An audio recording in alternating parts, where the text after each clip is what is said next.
ਤੋਲੇ। ਜਿਉਂ ਬੁਲਾਵੇ ਤਿਉਂ ਨਾਨਕ ਦਾਸ ਬੋਲੇ। ਅਗਮ ਅਗੋਚਰ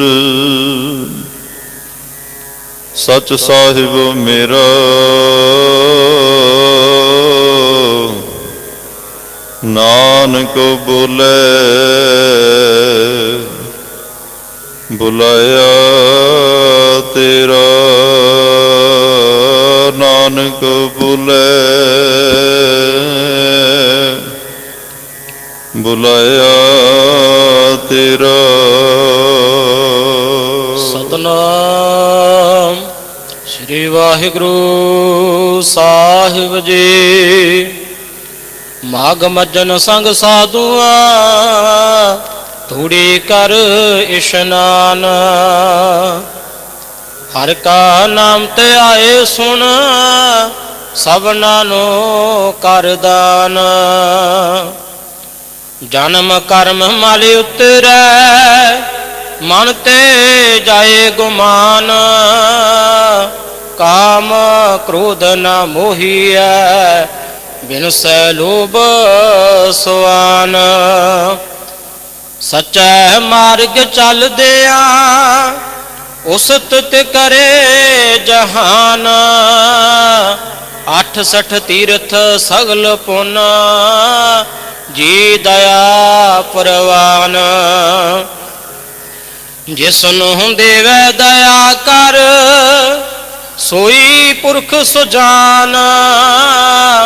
ਜਿਨਾ ਮਿਲਿਆ ਪ੍ਰਭ ਆਪਣਾ ਨਾਨਕ ਤਿਨ ਕੁਰਬਾਨ। ਮਾਘ ਸੁਚੇ ਸੇ ਕਾਂਡੀਐ ਜਿਨ ਪੂਰਾ ਗੁਰ ਮਿਹਰਵਾਨ। ਮਾਘ ਮਜਨ ਸੰਗ ਸਾਧੂਆਂ ਧੂੜੀ ਕਰ ਇਸ਼ਨਾਨ। ਵਾਹਿਗੁਰੂ ਜੀ ਕਾ ਖਾਲਸਾ ਵਾਹਿਗੁਰੂ ਜੀ ਕੀ ਫਤਿਹ। ਪਰਮ ਸਤਿਕਾਰ ਤੇ ਸਨਮਾਨਯੋਗ ਚਵਰ ਛਤਰ ਤਖਤ ਦੇ ਮਾਲਕ ਜੁਗੋ ਜੁਗ ਅਟਲ ਸਰਬ ਸਾਂਝੀਵਾਲਤਾ ਦੇ ਪੈਗੰਬਰ ਦੀਨ ਅਤੇ ਦੁਨੀਆ ਦੇ ਰਾਖੇ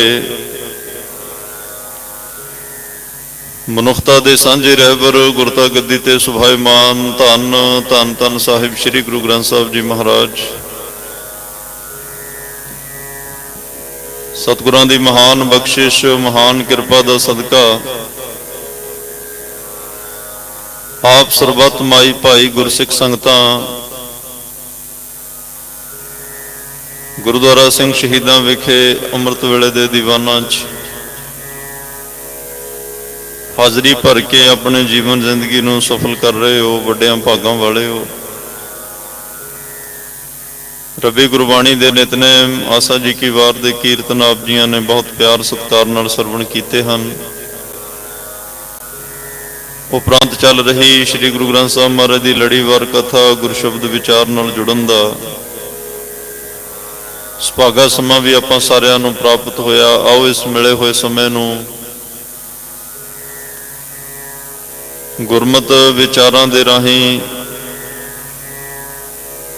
ਗੁਰੂ ਸਾਹਿਬ ਦੀ ਉਸਤਤ ਵਡਿਆਈ ਕਰਕੇ ਆਪਣੇ ਜੀਵਨ ਦਾ ਲਾਹਾ ਲਈਏ। ਮਨੁੱਖਾ ਜੀਵਨ ਨੂੰ ਸਫਲਾ ਕਰੀਏ। ਸਤਿਗੁਰੂ ਪਾਤਸ਼ਾਹ ਤੋਂ ਜੀਵਨ ਜਾਚ ਸਿੱਖੀਏ। ਕੱਲ ਪੋਹ ਦਾ ਮਹੀਨਾ ਸਮਾਪਤ ਹੋਇਆ। ਅੱਜ ਮਾਘ ਦਾ ਮਹੀਨਾ ਸ਼ੁਰੂ ਹੋਇਆ। ਸੰਗਰਾਂਦ ਦਾ ਦਿਹਾੜਾ ਹੈ। ਆਪ ਜੀ ਬਹੁਤ ਭਾਵਨਾ ਸਹਿਤ ਗੁਰੂ ਸਾਹਿਬ ਦੇ ਚਰਨਾਂ 'ਚ ਕਾਮਨਾ ਕਰਨ ਲਈ ਆਏ ਹੋ ਕਿ ਸਤਿਗੁਰੂ ਸਾਡਾ ਮਾਘ ਮਹੀਨਾ ਵੀ ਸੁੱਖਾਂ ਸਹਿਤ ਬਤੀਤ ਹੋਵੇ। ਹਰੀ ਜਸ ਕਰਦਿਆਂ ਬਤੀਤ ਹੋਵੇ। ਸਤਸੰਗ ਕਰਦਿਆਂ ਬਤੀਤ ਹੋਵੇ। ਅਸੀਂ ਸਾਰਾ ਜੇ ਜੀਵਨ ਨਹੀਂ ਕਮ ਸੇ ਕਮ ਇਹ 1 ਮਹੀਨਾ ਤਾਂ ਤੁਹਾਡੇ ਲੇਖੇ ਲਾ ਸਕੀਏ। ਤਕਰੀਬਨ ਬਹੁਤਾਤ ਗਿਣਤੀ ਵਿੱਚ ਇਸ ਤਰ੍ਹਾਂ ਭਾਵਨਾ ਨਾਲ ਅਰਦਾਸਾਂ ਬੇਨਤੀਆਂ ਅੱਜ ਕੀਤੀਆਂ ਜਾ ਰਹੀਆਂ ਨੇ। 6 ਰੁੱਤਾਂ ਵਿੱਚੋਂ ਇੱਕ ਹਿਮਕੁਰ ਰੁੱਤ ਹੈ ਜਿਹਦੇ ਵਿੱਚ 2 ਮਹੀਨੇ ਆਉਂਦੇ ਆ, ਇੱਕ ਮਾਘ ਦਾ ਇੱਕ ਫੱਗਣ ਦਾ, ਜਿਹਨੂੰ ਗੁਰੂ ਅਰਜਨ ਦੇਵ ਪਾਤਸ਼ਾਹ ਨੇ ਕਿਹਾ ਹਿਮਕਰ ਰੁੱਤ ਮਨ ਭਾਵਹੀ, ਮਾਘ ਫੱਗਣ ਗੁਣਵੰਤ ਜੀਓ। ਇਸ ਮਹੀਨੇ ਵਿੱਚ, ਇਸ ਰੁੱਤ ਵਿੱਚ ਵੀ ਪ੍ਰਮਾਤਮਾ ਨਾਲ ਜੁੜਿਆ ਜਾ ਸਕਦਾ ਹੈ, ਪ੍ਰਮਾਤਮਾ ਦੀ ਰੱਬੀ ਰਹਿਮਤ ਨੂੰ ਮਾਣਿਆ ਜਾ ਸਕਦਾ ਹੈ। ਮਾਘ ਦੇ ਮਹੀਨੇ ਨੂੰ ਸਨਾਤਨ ਮਤ ਦੇ ਅੰਦਰ ਬਹੁਤ ਹੀ ਪਾਕ ਪਵਿੱਤਰ ਮੰਨਿਆ ਗਿਆ। ਮਾਘ ਮਹੀਨੇ ਵਿੱਚ ਪੂਰਨਮਾਸ਼ੀ ਦੇ ਇਸ਼ਨਾਨ ਨੂੰ ਬੜੀ ਮਹੱਤਤਾ ਹੈ ਸਨਾਤਨ ਮਤ ਵਿੱਚ। ਮਾਘ ਮਹੀਨੇ ਦੇ ਅੰਦਰ ਬਹੁਤਾਤ ਗਿਣਤੀ ਹਿੰਦੂ ਵੀਰ ਪ੍ਰਾਗਰਾਜ ਤਰਵੇਣੀ, ਜਿੱਥੇ 3 ਨਦੀਆਂ ਦਾ ਸੁਮੇਲ ਹੈ, ਵੈਸੇ ਕਹਿੰਦੇ ਨੇ ਕਿ ਗੰਗਾ ਔਰ ਜਮਨਾ ਤਾਂ ਵਗ ਰਹੀਆਂ ਨੇ, ਸਰਸਵਤੀ ਇੱਕ ਕਾਲਪਨਿਕ ਨਦੀ ਹੈ ਜਿਹੜੀ ਹਲੇ ਆਈ ਨਹੀਂ, ਉਹ ਕਹਿ ਰਿਹਾ ਵੀ ਆਏਗੀ, ਪਰ ਉਹਦਾ ਨਾਮ ਤਰਵੇਣੀ ਹੈ, ਜਿੱਥੇ 3 ਨਦੀਆਂ ਦਾ ਸੰਗਮ। ਉੱਥੋਂ ਦੇ ਇਸ਼ਨਾਨ ਨੂੰ ਬਹੁਤ ਹੀ ਮਹੱਤਵਪੂਰਨ ਮੰਨਿਆ ਜਾਂਦਾ ਹੈ। ਮਾਘ ਮਹੀਨੇ ਦੇ ਵਿੱਚ ਜਿੱਥੇ ਉਸ ਧਾਮ ਤੇ ਜਾ ਕੇ, ਉਸ ਤੀਰਥ ਤੇ ਜਾ ਕੇ ਲੋਕ ਇਸ਼ਨਾਨ ਕਰਦੇ ਹੈ, ਔਰ ਨਾਲ ਨਾਲ ਇਸ ਮਹੀਨੇ ਅੰਦਰ ਪੁੰਨ ਦਾਨ ਵੀ ਬਹੁਤ ਕਰਦੇ ਆ। ਬਹੁਤ ਜ਼ਿਆਦਾ ਲੰਗਰ ਚੱਲਦੇ ਆ, ਗਰੀਬ ਗੁਰਬੇ ਲੋੜਵੰਦਾਂ ਨੂੰ ਦਾਨ ਦਿੱਤਾ ਜਾਂਦਾ ਹੈ। ਆਪਣੀ ਵਿੱਤ ਮੁਤਾਬਕ ਹਰ ਕੋਈ ਕੋਸ਼ਿਸ਼ ਕਰਦਾ ਕਿ ਮੇਰਾ ਇਹ ਮਹੀਨਾ ਸਫਲ ਹੋ ਜਾਏ। ਤਾਂ ਪਾਤਸ਼ਾਹ ਕਹਿੰਦੇ ਨੇ ਤੀਰਥਾਂ ਤੇ ਨਹਾਉਣ ਜਾਣਾ ਕੋਈ ਮਾੜੀ ਗੱਲ ਨਹੀਂ, ਤੀਰਥਾਂ ਤੇ ਇਸ਼ਨਾਨ ਕਰਨ ਜਾਣਾ ਕੋਈ ਮਾੜੀ ਗੱਲ ਨਹੀਂ, ਤੀਰਥ ਯਾਤਰਾ ਕਰਨੀ ਕੋਈ ਮਾੜੀ ਗੱਲ ਨਹੀਂ, ਲੇਕਿਨ ਗੱਲ ਇਕੱਲੇ ਇਸ਼ਨਾਨ ਤੱਕ ਨਾ ਰਹਿ ਜਾਏ। ਪਾਤਸ਼ਾਹ ਦਾ ਇੱਕ ਮੁਬਾਰਕ ਸ਼ਬਦ ਸ਼ਾਇਦ ਆਪ ਜੀ ਨੂੰ ਯਾਦ ਹੋਵੇ, ਕਰ ਇਸ਼ਨਾਨ ਸਿਮਰ ਪ੍ਰਭ ਆਪਣਾ। ਮਹਾਰਾਜ ਕਹਿੰਦੇ ਇਸ਼ਨਾਨ ਤਾਂ ਕਰ, ਲੇਕਿਨ ਇਸ਼ਨਾਨ ਤੱਕ ਗੱਲ ਖਤਮ ਨਹੀਂ ਹੋਣੀ ਚਾਹੀਦੀ, ਉਸ ਤੋਂ ਬਾਅਦ ਪ੍ਰਮਾਤਮਾ ਨੂੰ ਸਿਮਰ। ਸਰੋਵਰ ਸਾਡੇ ਘਰ ਵਿੱਚ ਵੀ ਨੇ, ਤਕਰੀਬਨ ਜਿੰਨੇ ਵੀ ਇਤਿਹਾਸਕ ਗੁਰੂ ਘਰ ਨੇ, ਹਰ ਜਗ੍ਹਾ ਛੋਟਾ ਵੱਡਾ ਸਰੋਵਰ ਬਣਿਆ ਹੋਇਆ। ਪਾਤਸ਼ਾਹ ਕਹਿੰਦੇ ਦੂਰੋਂ ਨੇੜਿਓਂ ਚੱਲ ਕੇ ਆਇਆ, ਪਹਿਲਾਂ ਜੇ ਇਸ਼ਨਾਨ ਕਰਨਾ ਤਾਂ ਕਰਿਆ, ਪਰ ਉਸ ਤੋਂ ਬਾਅਦ ਇੱਕ ਇਸ਼ਨਾਨ ਹੋਰ ਹੈ ਜਿਹਨੂੰ ਹਰ ਕੋਈ ਨਹੀਂ ਕਰਦਾ, ਤੂੰ ਉਹ ਵੀ ਕਰ। ਕਿਉਂਕਿ ਅੱਜ ਮਾਘ ਦਾ ਮਹੀਨਾ ਸ਼ੁਰੂ ਹੋਇਆ, ਮਾਘ ਦੇ ਮਹੀਨੇ ਵਿੱਚ ਤੂੰ ਕਰਨਾ ਕੀ ਹੈ? ਮੈਂ ਅੱਗੇ ਵੀ ਕਈ ਵਾਰ ਬੇਨਤੀ ਕੀਤੀ ਹੈ ਕਿ ਸਾਨੂੰ ਸਾਲ ਬੱਧੀ 365 ਦਿਨ ਅਸੀਂ ਕਿਵੇਂ ਲੰਘਾਉਣੇ ਆ, ਮਹਾਰਾਜ ਨੇ ਉਹ ਵੀ ਦੱਸਿਆ। ਸਾਨੂੰ ਆ ਮਹੀਨਿਆਂ ਦੀ ਬਾਣੀ 12 ਮਾਹਾਂ ਦੇ ਕੇ ਵੀ ਦੱਸਿਆ ਕਿ ਇੱਕ ਮਹੀਨਾ ਤੂੰ ਕਿਵੇਂ ਸਫਲ ਕਰਨਾ ਹੈ। ਸਾਨੂੰ ਹਫ਼ਤਿਆਂ ਦੀ ਬਾਣੀ ਦੇ ਕੇ ਦੱਸਿਆ ਵੀ ਹਫ਼ਤਾ ਕਿਵੇਂ ਸਫਲ ਕਰਨਾ ਹੈ। ਸਾਨੂੰ ਪਹਿਰਾਂ ਦੀ ਬਾਣੀ ਦੇ ਕੇ ਦੱਸਿਆ ਪਹਿਰਾਂ ਨੂੰ ਕਿਵੇਂ ਸਫਲ ਕਰਨਾ ਹੈ। ਸਾਨੂੰ ਦਿਨ ਰੈਣ ਸਰਲੇਖ ਹੇਠ ਬਾਣੀ ਉਚਾਰ ਕੇ ਦੱਸਿਆ ਦਿਨ ਤੇ ਰਾਤ ਨੂੰ ਕਿਵੇਂ ਸਫਲ ਕਰਨਾ ਹੈ। ਭਾਵ ਕਿ ਪਾਤਸ਼ਾਹ ਨੇ ਘੜੀਆਂ ਤੱਕ, ਅੱਧੀ ਤੋਂ ਅੱਧੀ ਘੜੀ ਤੱਕ ਵੀ ਸਾਨੂੰ ਦੱਸ ਦਿੱਤਾ ਵੀ 2.5-3 ਮਿੰਟ ਵੀ ਤੇਰੇ ਕੋਲ ਹੋਣ, ਉਹ ਵੀ ਸਫਲ ਕਰ, ਉਹ ਵੀ ਵਿਅਰਥ ਨਹੀਂ ਜਾਣੇ ਚਾਹੀਦੇ। ਇੰਨਾ ਡੀਪ ਜਾ ਕੇ, ਇੰਨਾ ਨੇੜਿਓਂ ਹੋ ਕੇ ਪਾਤਸ਼ਾਹ ਨੇ ਇੰਨਾ ਸੌਖੇ ਤਰੀਕੇ ਨਾਲ ਸਾਨੂੰ ਉਪਦੇਸ਼ ਦੇ ਕੇ ਸਮਝਾਉਣ ਦਾ ਯਤਨ ਕੀਤਾ ਹੈ।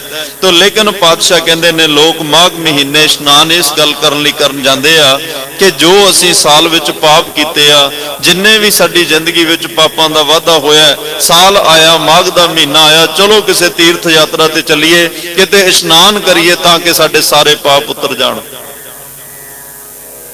तो महाराज साहब कहते ने बड़ी अजीबो गरीब गल है, इंसान 5 विकारां दे वस होया दिन रात पाप करदा, कोई परवाह नहीं करता, अपने पराए दी कोई लिहाज नहीं, चंगे माड़े दी कोई लिहाज नहीं, अमीर गरीब दा कोई लिहाज नहीं है, बस जो मन च आ गया वो कर देना। पाप करे पंचा के बस रे, ये 5 विकारां दे वस हो के पाप करदा, तीर्थ नहाए कहे सब उतरे।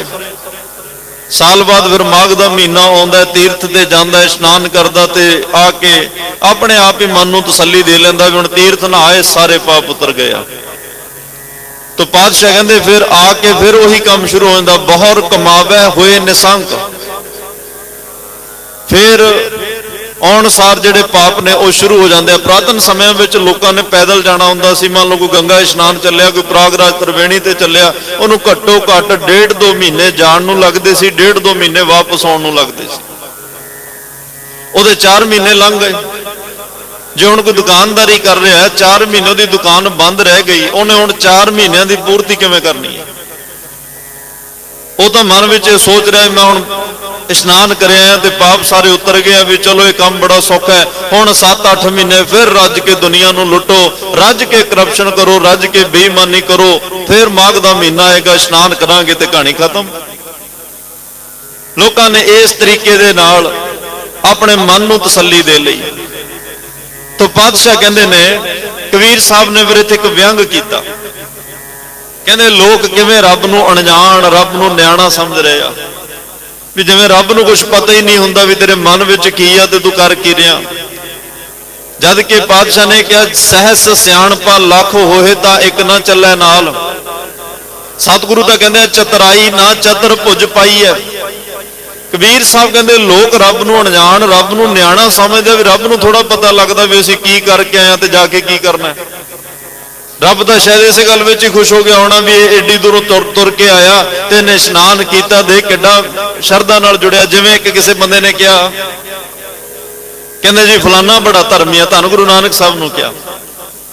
ਪਾਤਸ਼ਾਹ ਕਹਿੰਦੇ ਵੀ ਤੈਨੂੰ ਕਿਵੇਂ ਪਤਾ ਲੱਗਿਆ? ਕਹਿੰਦੇ ਜੀ ਉਹ ਮੈਨੂੰ ਲੱਗਦਾ ਵੀ ਮਨ ਕਰਕੇ ਧਰਮੀ ਹੋਏਗਾ, ਕਿਉਂਕਿ ਇਸ਼ਨਾਨ ਬਹੁਤ ਕਰਦਾ ਉਹ।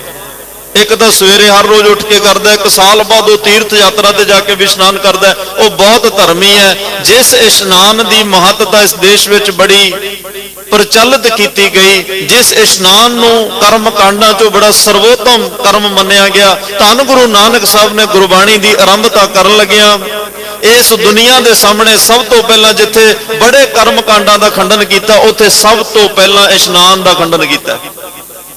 ਜਪਜੀ ਸਾਹਿਬ ਤੁਸੀਂ ਰੋਜ਼ ਪੜ੍ਹਦੇ ਹੋ, ਗੁਰ ਪ੍ਰਸਾਦ ਜਪ ਆਦ ਸੱਚ ਜੁਗਾਦ ਸੱਚ ਹੈ ਪੀ ਸੱਚ ਨਾਨਕ ਹੋਸੀ ਪੀ ਸੱਚ। ਇਸ ਤੋਂ ਅਗਲੀ ਪੰਕਤੀ ਕੀ ਹੈ? ਸੋਚੈ ਸੋਚ ਨਾ ਹੋਵਈ ਜੇ ਸੋਚੀ ਲੱਖ ਵਾਰ। ਮਹਾਰਾਜ ਕਹਿੰਦੇ ਤੂੰ ਧਰਮੀ ਕਹਿੰਦਾ ਵੀ ਰੋਜ਼ ਇਸ਼ਨਾਨ ਕਰਨ ਜਾਂਦਾ ਹੈ, ਉਹ ਵੱਡੇ ਵੱਡੇ ਤੀਰਥਾਂ ਦੇ ਸਾਲ ਬਾਅਦ ਜਾਂਦਾ ਤੇ ਲੇਖਾ ਜੋਖਾ ਬਰਾਬਰ ਕਰ ਆਉਂਦਾ ਹੈ। ਮਹਾਰਾਜ ਕਹਿੰਦੇ ਨਹੀਂ ਨਹੀਂ, ਇਸ਼ਨਾਨ ਕਰਨ ਦੇ ਨਾਲ ਕਿਵੇਂ ਕਿਸੇ ਦਾ ਮਨ ਸਾਫ਼ ਹੋ ਸਕਦਾ ਹੈ? ਕੋਈ ਬਾਹਰੋਂ ਤਨ ਧੋ ਕੇ ਕਿਵੇਂ ਕਹਿ ਸਕਦਾ ਮਨ ਦੇ ਪਾਪ ਉਤਰ ਗਏ? ਕਿਉਂਕਿ ਮੈਲ ਤੇਰੇ ਮਨ ਨੂੰ ਲੱਗੀ ਹੋਈ ਹੈ, ਪਾਪ ਤੇਰੇ ਮਨ ਨੇ ਕੀਤੇ ਹੋਏ ਨੇ। ਦੁਖੀ ਤੇਰਾ ਮਨ ਹੈ, ਮੈਲਾ ਤੇਰਾ ਮਨ ਹੈ, ਤਨ ਧੋ ਕੇ ਤੂੰ ਮਨ ਸਾਫ਼ ਉਜਲਾ ਕਿਵੇਂ ਸਮਝਦਾ ਵੀ ਹੋ ਚੁੱਕਿਆ ਹੈ। तो पातशाह कहते जेड़ा पानी मन तक पहुंचे ही नहीं वो मन साफ किवें करेगा? जेड़ी साबण मन तक पहुंची नहीं, भरीए हाथ पैर तन देह पानी धोता उतर सखे मूत पलीती कपड़ होए दे साबुन लईए उते कपड़ा मैला होया असी साबण नाल धो लिया, पर उस साबण विच भी एक नुक्स है, जदों पानी आया उस साबण कपड़े नूं छड्ड जांदी है।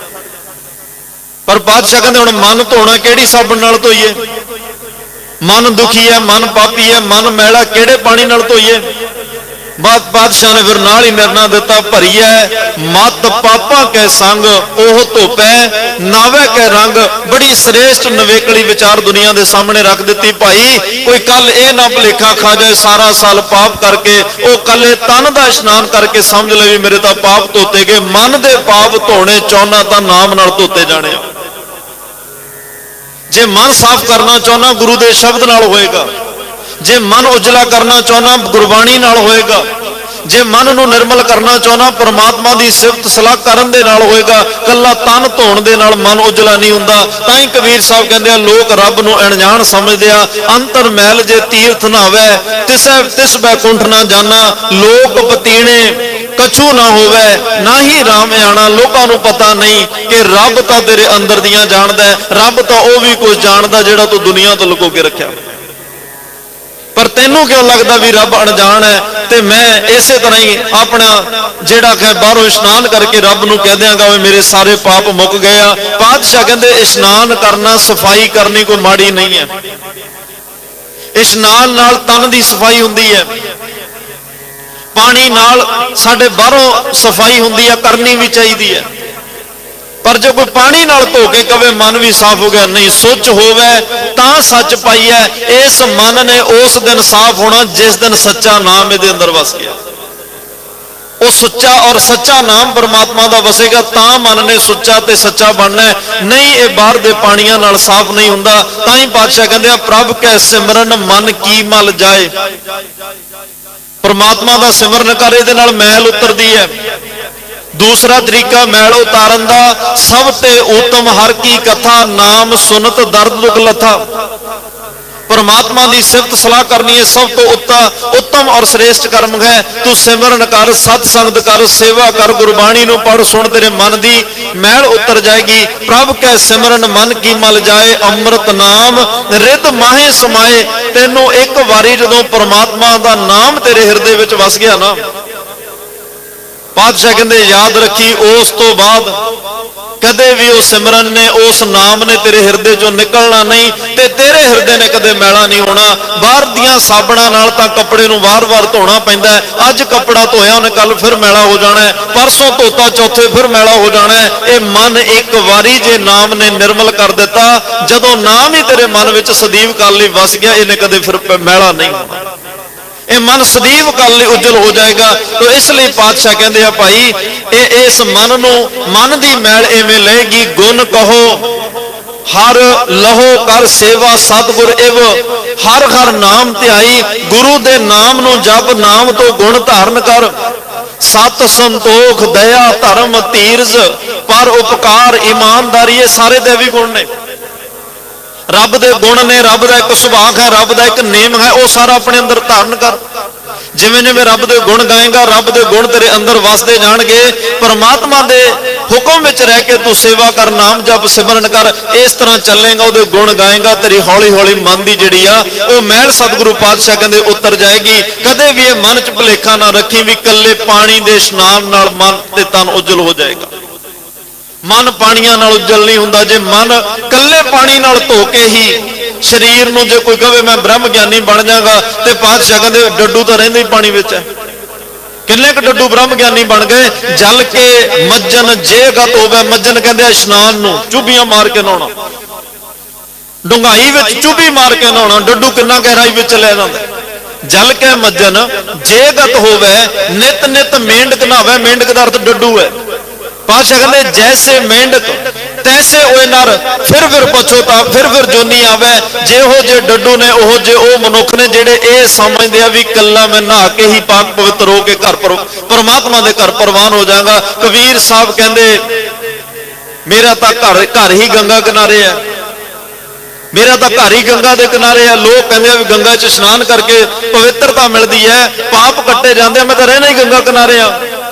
ਪਰ ਮੈਨੂੰ ਗੰਗਾ ਨੇ ਕੋਈ ਰੱਬ ਦੇ ਘਰ ਦਾ ਗਿਆਨ ਨਹੀਂ ਦਿੱਤਾ। ਮੇਰੇ ਤਨ ਨੂੰ ਜ਼ਰੂਰ ਉਹਨੇ ਸਫਾਈ ਦਿੱਤੀ ਆ, ਗੰਗਾ ਵਿੱਚੋਂ ਕੋਈ ਰੱਬ ਦੇ ਘਰ ਦਾ ਉਪਦੇਸ਼ ਨਹੀਂ ਮਿਲਿਆ। ਉਹ ਉਪਦੇਸ਼ ਧਾਰਨ ਕਰਨ ਵਾਸਤੇ ਮੈਨੂੰ ਭਗਤ ਰਾਮਾਨੰਦ ਕੋਲ ਜਾਣਾ ਪਿਆ। ਮੈਨੂੰ ਰਾਮਾਨੰਦ ਦੇ ਉਸ ਜਿੱਥੋਂ ਉਹਨਾਂ ਨੇ ਲੰਘਣਾ, ਉਸ ਰਸਤੇ ਵਿੱਚ, ਉਹਨਾਂ ਪੌੜੀਆਂ ਦੇ ਵਿੱਚ ਮੈਨੂੰ ਆਪਣਾ ਆਪ ਵਿਛਾਉਣਾ ਪਿਆ, ਤਾਂ ਕਿ ਲੰਘਦਾ ਟੱਪਦਾ ਭਗਤ ਰਾਮਾਨੰਦ ਕਿਤੇ ਮਿਹਰ ਦੀ ਨਜ਼ਰ ਪਾ ਕੇ ਮੈਨੂੰ ਵੀ ਰੱਬ ਦੇ ਘਰ ਦਾ ਨਾਮ ਤੇ ਗਿਆਨ ਦੇ ਜਾਏ, ਮੈਂ ਵੀ ਬਖਸ਼ਿਆ ਜਾਵਾਂ। ਕਿਤੇ ਇਸੇ ਵਹਿਮ 'ਚ ਨਾ ਰਹਿ ਜਾਵਾਂ ਮੈਂ ਗੰਗਾ ਕਿਨਾਰੇ ਰਹਿਣਾ ਤੇ ਮੇਰੇ ਪਾਪ ਕੱਟੇ ਜਾਣਗੇ, ਮੈਂ ਮੁਕਤ ਹੋ ਜਾਵਾਂਗਾ। ਨਹੀਂ, ਤਾਂ ਫਿਰ ਇੱਕ ਦਿਨ ਸਬਬ ਬਣਿਆ, ਮੂੰਹ ਹਨੇਰਾ ਥੋੜਾ ਜਿਹਾ, ਭਗਤ ਰਾਮਾਨੰਦ ਗੰਗਾ ਤੇ ਇਸ਼ਨਾਨ ਕਰਨ ਜਾ ਰਹੇ ਆ। ਰਸਤੇ ਵਿੱਚ ਕਬੀਰ ਸਾਹਿਬ ਪਏ ਨੇ, ਤੁਰੇ ਜਾਂਦਿਆਂ ਸੁਭਾਵਿਕ ਹੀ ਇੱਕ ਬਚਨ ਕਿਹਾ ਸੀ, ਉਠੋ ਭਾਈ ਰਾਮ ਕੇ ਰਾਮ ਕਹੋ। ਆਹ ਵੇਲਾ ਸੌਣ ਦਾ ਨਹੀਂ ਹੈ, ਆਹ ਵੇਲਾ ਤਾਂ ਰੱਬ ਦੀ ਇਬਾਦਤ ਕਰਨ ਦਾ ਹੈ। ਆਹ ਵੇਲਾ ਪਰਮਾਤਮਾ ਦੀ ਸਿਫਤ ਸਲਾਹ ਕਰਨ ਦਾ। ਰੱਬ ਦੇ ਬੰਦੇ ਉੱਠ, ਰੱਬ ਨੂੰ ਯਾਦ ਕਰ, ਪਰਮਾਤਮਾ ਦੀ ਸਿਫਤ ਕਰ। ਅੱਜ ਇੱਕ ਇਹੋ ਜੀ ਰਹਿਮਤ ਵਰਸੀ ਭਗਤ ਕਬੀਰ ਸਾਹਿਬ ਰਾਮਾਨੰਦ ਜੀ ਦੇ ਨਾਲ ਹੋ ਤੁਰੇ। ਫਿਰ ਭਗਤ ਰਾਮਾਨੰਦ ਸਾਹਿਬ ਨੇ ਉਸ ਵੇਲੇ ਹਦਾਇਤ ਸੀ, ਕਿਸੇ ਗਰੀਬ ਸ਼ੂਦਰ ਸ਼੍ਰੇਣੀ ਦੇ ਬੰਦੇ ਨੂੰ ਰੱਬ ਦੀ ਗੱਲ ਨਹੀਂ ਦੱਸਣੀ। ਉਹਦਾ ਉਪਦੇਸ਼ ਨਹੀਂ ਦੇਣਾ। ਲੇਕਿਨ ਭਗਤ ਰਾਮਾਨੰਦ ਸਾਹਿਬ ਕਹਿੰਦੇ ਮੈਂ ਇਹਨਾਂ ਬੰਦਸ਼ਾਂ ਨੂੰ ਨਹੀਂ ਮੰਨਦਾ, ਸਾਰਿਆਂ ਵਿੱਚ ਪਰਮਾਤਮਾ ਵਸਦਾ ਹੈ। ਉਹ ਭਾਵੇਂ ਕਬੀਰ ਹੋਵੇ, ਭਾਵੇਂ ਭਗਤ ਨਾਮਦੇਵ ਹੋਵੇ, ਭਾਵੇਂ ਭਗਤ ਰਵਿਦਾਸ ਹੋਵੇ, ਉਹਨਾਂ ਨੇ ਕਿਸੇ ਵੀ ਗੱਲ ਦੀ ਨਾ ਪਰਵਾਹ ਕੀਤਿਆਂ ਸਾਰਿਆਂ ਨੂੰ ਰੱਬ ਦੇ ਨਾਲ ਜੋੜ ਦਿੱਤਾ। ਕਹਿਣ ਤੋਂ ਭਾਵ ਕਿ ਉਹਨਾਂ ਨੇ ਵੀ ਪਰਮਾਤਮਾ ਦਾ ਨਾਮ ਜਪ ਕੇ ਹੀ ਆਪਣਾ ਆਪ ਪਵਿੱਤਰ ਕੀਤਾ। ਕੱਲੇ ਇਸ਼ਨਾਨ ਤੱਕ ਉਹ ਸੀਮਤ ਨਹੀਂ ਰਹੇ। ਮਹਾਰਾਜ ਨੇ ਇਹ ਵੀ ਨਿਰਣਾ ਦੇ ਦਿੱਤਾ, ਤੀਰਥ ਨਹਾਵਣ ਜਾਓ ਤੀਰਥ ਨਾਮ ਹੈ। ਜੇ ਤੀਰਥ ਨਹਾਉਣ ਜਾਣਾ ਜਮ ਜਾ, ਪਰ ਸੁਣ ਕੇ ਜਾ ਤੀਰਥ ਹੈ ਕਿਹੜਾ। ਅਸਲ ਵਿੱਚ ਤੀਰਥ ਹੈ ਤੇਰੇ ਲਈ ਪਰਮਾਤਮਾ ਦਾ ਨਾਮ। ਤੀਰਥ ਨਹਾਵਣ ਜਾਓ ਤੀਰਥ ਨਾਮ ਹੈ। ਤੀਰਥ ਸ਼ਬਦ ਵਿਚਾਰ ਅੰਤਰ ਗਿਆਨ ਹੈ। ਉਸ ਪਰਮਾਤਮਾ ਦੇ ਨਾਮ ਦੀ ਸਿਫਤ ਕਰ, ਸਿਫਤ ਦੇ ਨਾਲ ਵਿਚਾਰ ਕਰ। ਜਿਹੜਾ ਸ਼ਬਦ ਸੁਣਦਾ, ਜਿਹੜਾ ਪੜਦਾ, ਉਹਦੀ ਵਿਚਾਰ ਕਰ, ਉਹਨੂੰ ਵਿਚਾਰ ਕੇ ਉਹਦਾ ਗਿਆਨ ਅੰਦਰ ਧਾਰਨ ਕਰ। ਜਿਸ ਗੱਲ ਤੋਂ ਗੁਰੂ ਸਾਹਿਬ ਰੋਕਦੇ ਆ ਉਸ ਗੱਲ ਤੋਂ ਰੁਕ ਜਾ। ਜਿਹੜਾ ਕੰਮ ਕਰਨ ਲਈ ਤੈਨੂੰ ਗੁਰੂ ਸਾਹਿਬ ਕਹਿ ਰਿਹਾ ਉਸ ਕੰਮ ਵਿੱਚ ਦਿਨ ਰਾਤ ਇੱਕ ਕਰਕੇ ਜੁਟ ਜਾ ਤੇ ਤੂੰ ਤੀਰਥ ਨਹਾ ਲਏਗਾ। ਫਿਰ ਇਹੋ ਜਿਹੇ ਤੀਰਥ ਵਿੱਚ ਨਹਾਉਣ ਵਾਲੇ ਨਾ ਸਤਿਗੁਰੂ ਪਾਤਸ਼ਾਹ ਕਹਿੰਦੇ ਮੁਕਤ ਹੋ ਜਾਂਦੇ ਨੇ। ਇਹੋ ਜਿਹੇ ਤੀਰਥਾਂ ਵਿੱਚ ਨਹਾਉਣ ਵਾਲੇ ਪਰਮਾਤਮਾ ਦੇ ਘਰ ਪ੍ਰਵਾਨ ਹੋ ਜਾਂਦੇ ਆ। ਇਹੋ ਜਿਹੇ ਤੀਰਥਾਂ ਤੇ ਨਹਾਉਣ ਵਾਲੇ ਜਿਉਂਦੇ ਜੀ ਮੁਕਤੀ ਦੀ ਦਾਤ ਹਾਸਲ ਕਰਕੇ ਉਸ ਪਰਮਾਤਮਾ ਦੇ ਘਰ ਸਤਿਕਾਰੇ ਜਾਂਦੇ ਆ। ਤਾਂ ਮਹਾਰਾਜ ਕਹਿੰਦੇ ਬੜੀ ਦੁਨੀਆ ਨੇ ਤਨ ਨੂੰ ਸਾਫ਼ ਕਰਕੇ ਇਸ ਗੱਲ ਦਾ ਵਹਿਮ ਪਾਲ ਲਿਆ ਕਿ ਅਸੀਂ ਸੁੱਚੇ ਹੋ ਗਏ ਆ, ਕਿਉਂਕਿ ਉਹਨਾਂ ਨੂੰ ਲੱਗ ਰਿਹਾ ਸੀ ਸਭ ਕੁਝ ਝੂਠਾ ਹੈ। ਮਨੋ ਸਿਮਰਤੀ ਵਾਲਿਆਂ ਨੇ ਇਸਤਰੀ ਨੂੰ ਸਭ ਤੋਂ ਵੱਧ ਕਿਹਾ ਵੀ ਇਹਦੇ ਕੋਲ ਝੂਠ ਹੈ।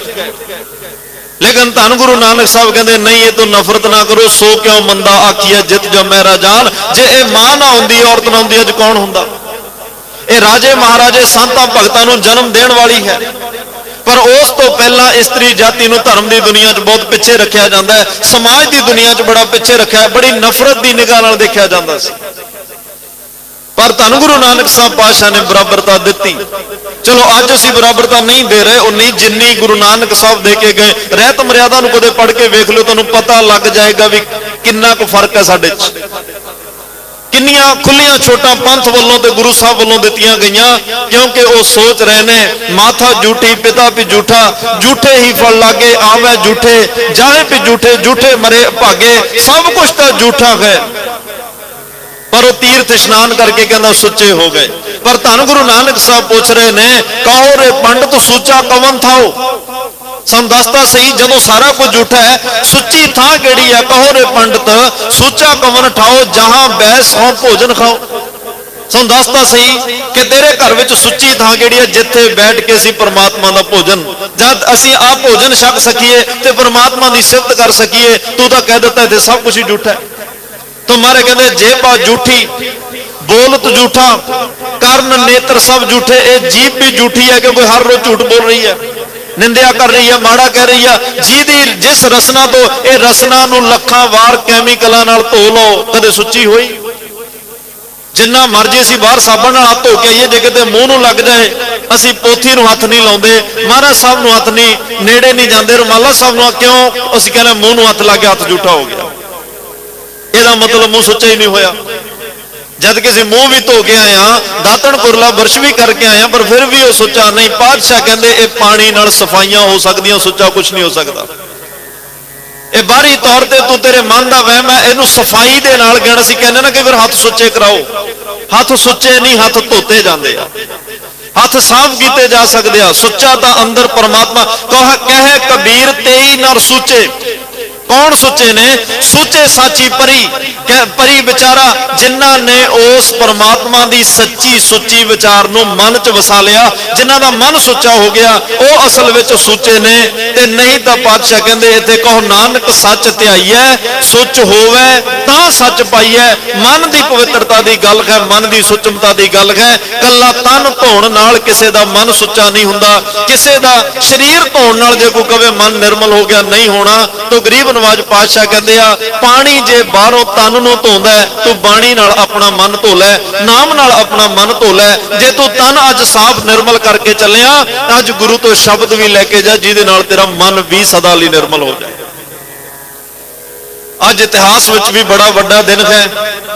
आपां सारिआं ने उन्हां 40 मुक्तियां दे चरनां ते नमस्कार करनी आ ਜਿਨ੍ਹਾਂ ਨੇ ਖਿਦਰਾਣੇ ਦੀ ਢਾਬ ਮੁਕਤਸਰ ਸਾਹਿਬ ਦੀ ਧਰਤੀ ਤੇ ਸ਼ਹਾਦਤ ਦਾ ਜਾਮ ਪੀ ਕੇ ਸਾਨੂੰ ਵੱਡੇ ਮਾਣ ਬਖਸ਼ੇ। ਅੱਜ ਸਾਡੇ ਸਿਰਾਂ ਤੇ ਜਿਹੜੀਆਂ ਸਰਦਾਰੀਆਂ, ਸਾਡੇ ਘਰਾਂ ਵਿੱਚ ਜਿਹੜੀਆਂ ਰੌਣਕਾਂ, ਇਹ ਉਹਨਾਂ ਸ਼ਹੀਦਾਂ ਦੀ ਮਹਾਨ ਕਿਰਪਾ ਬਖਸ਼ਿਸ਼ ਰਹਿਮਤ ਦਾ ਸਦਕਾ ਹੈ।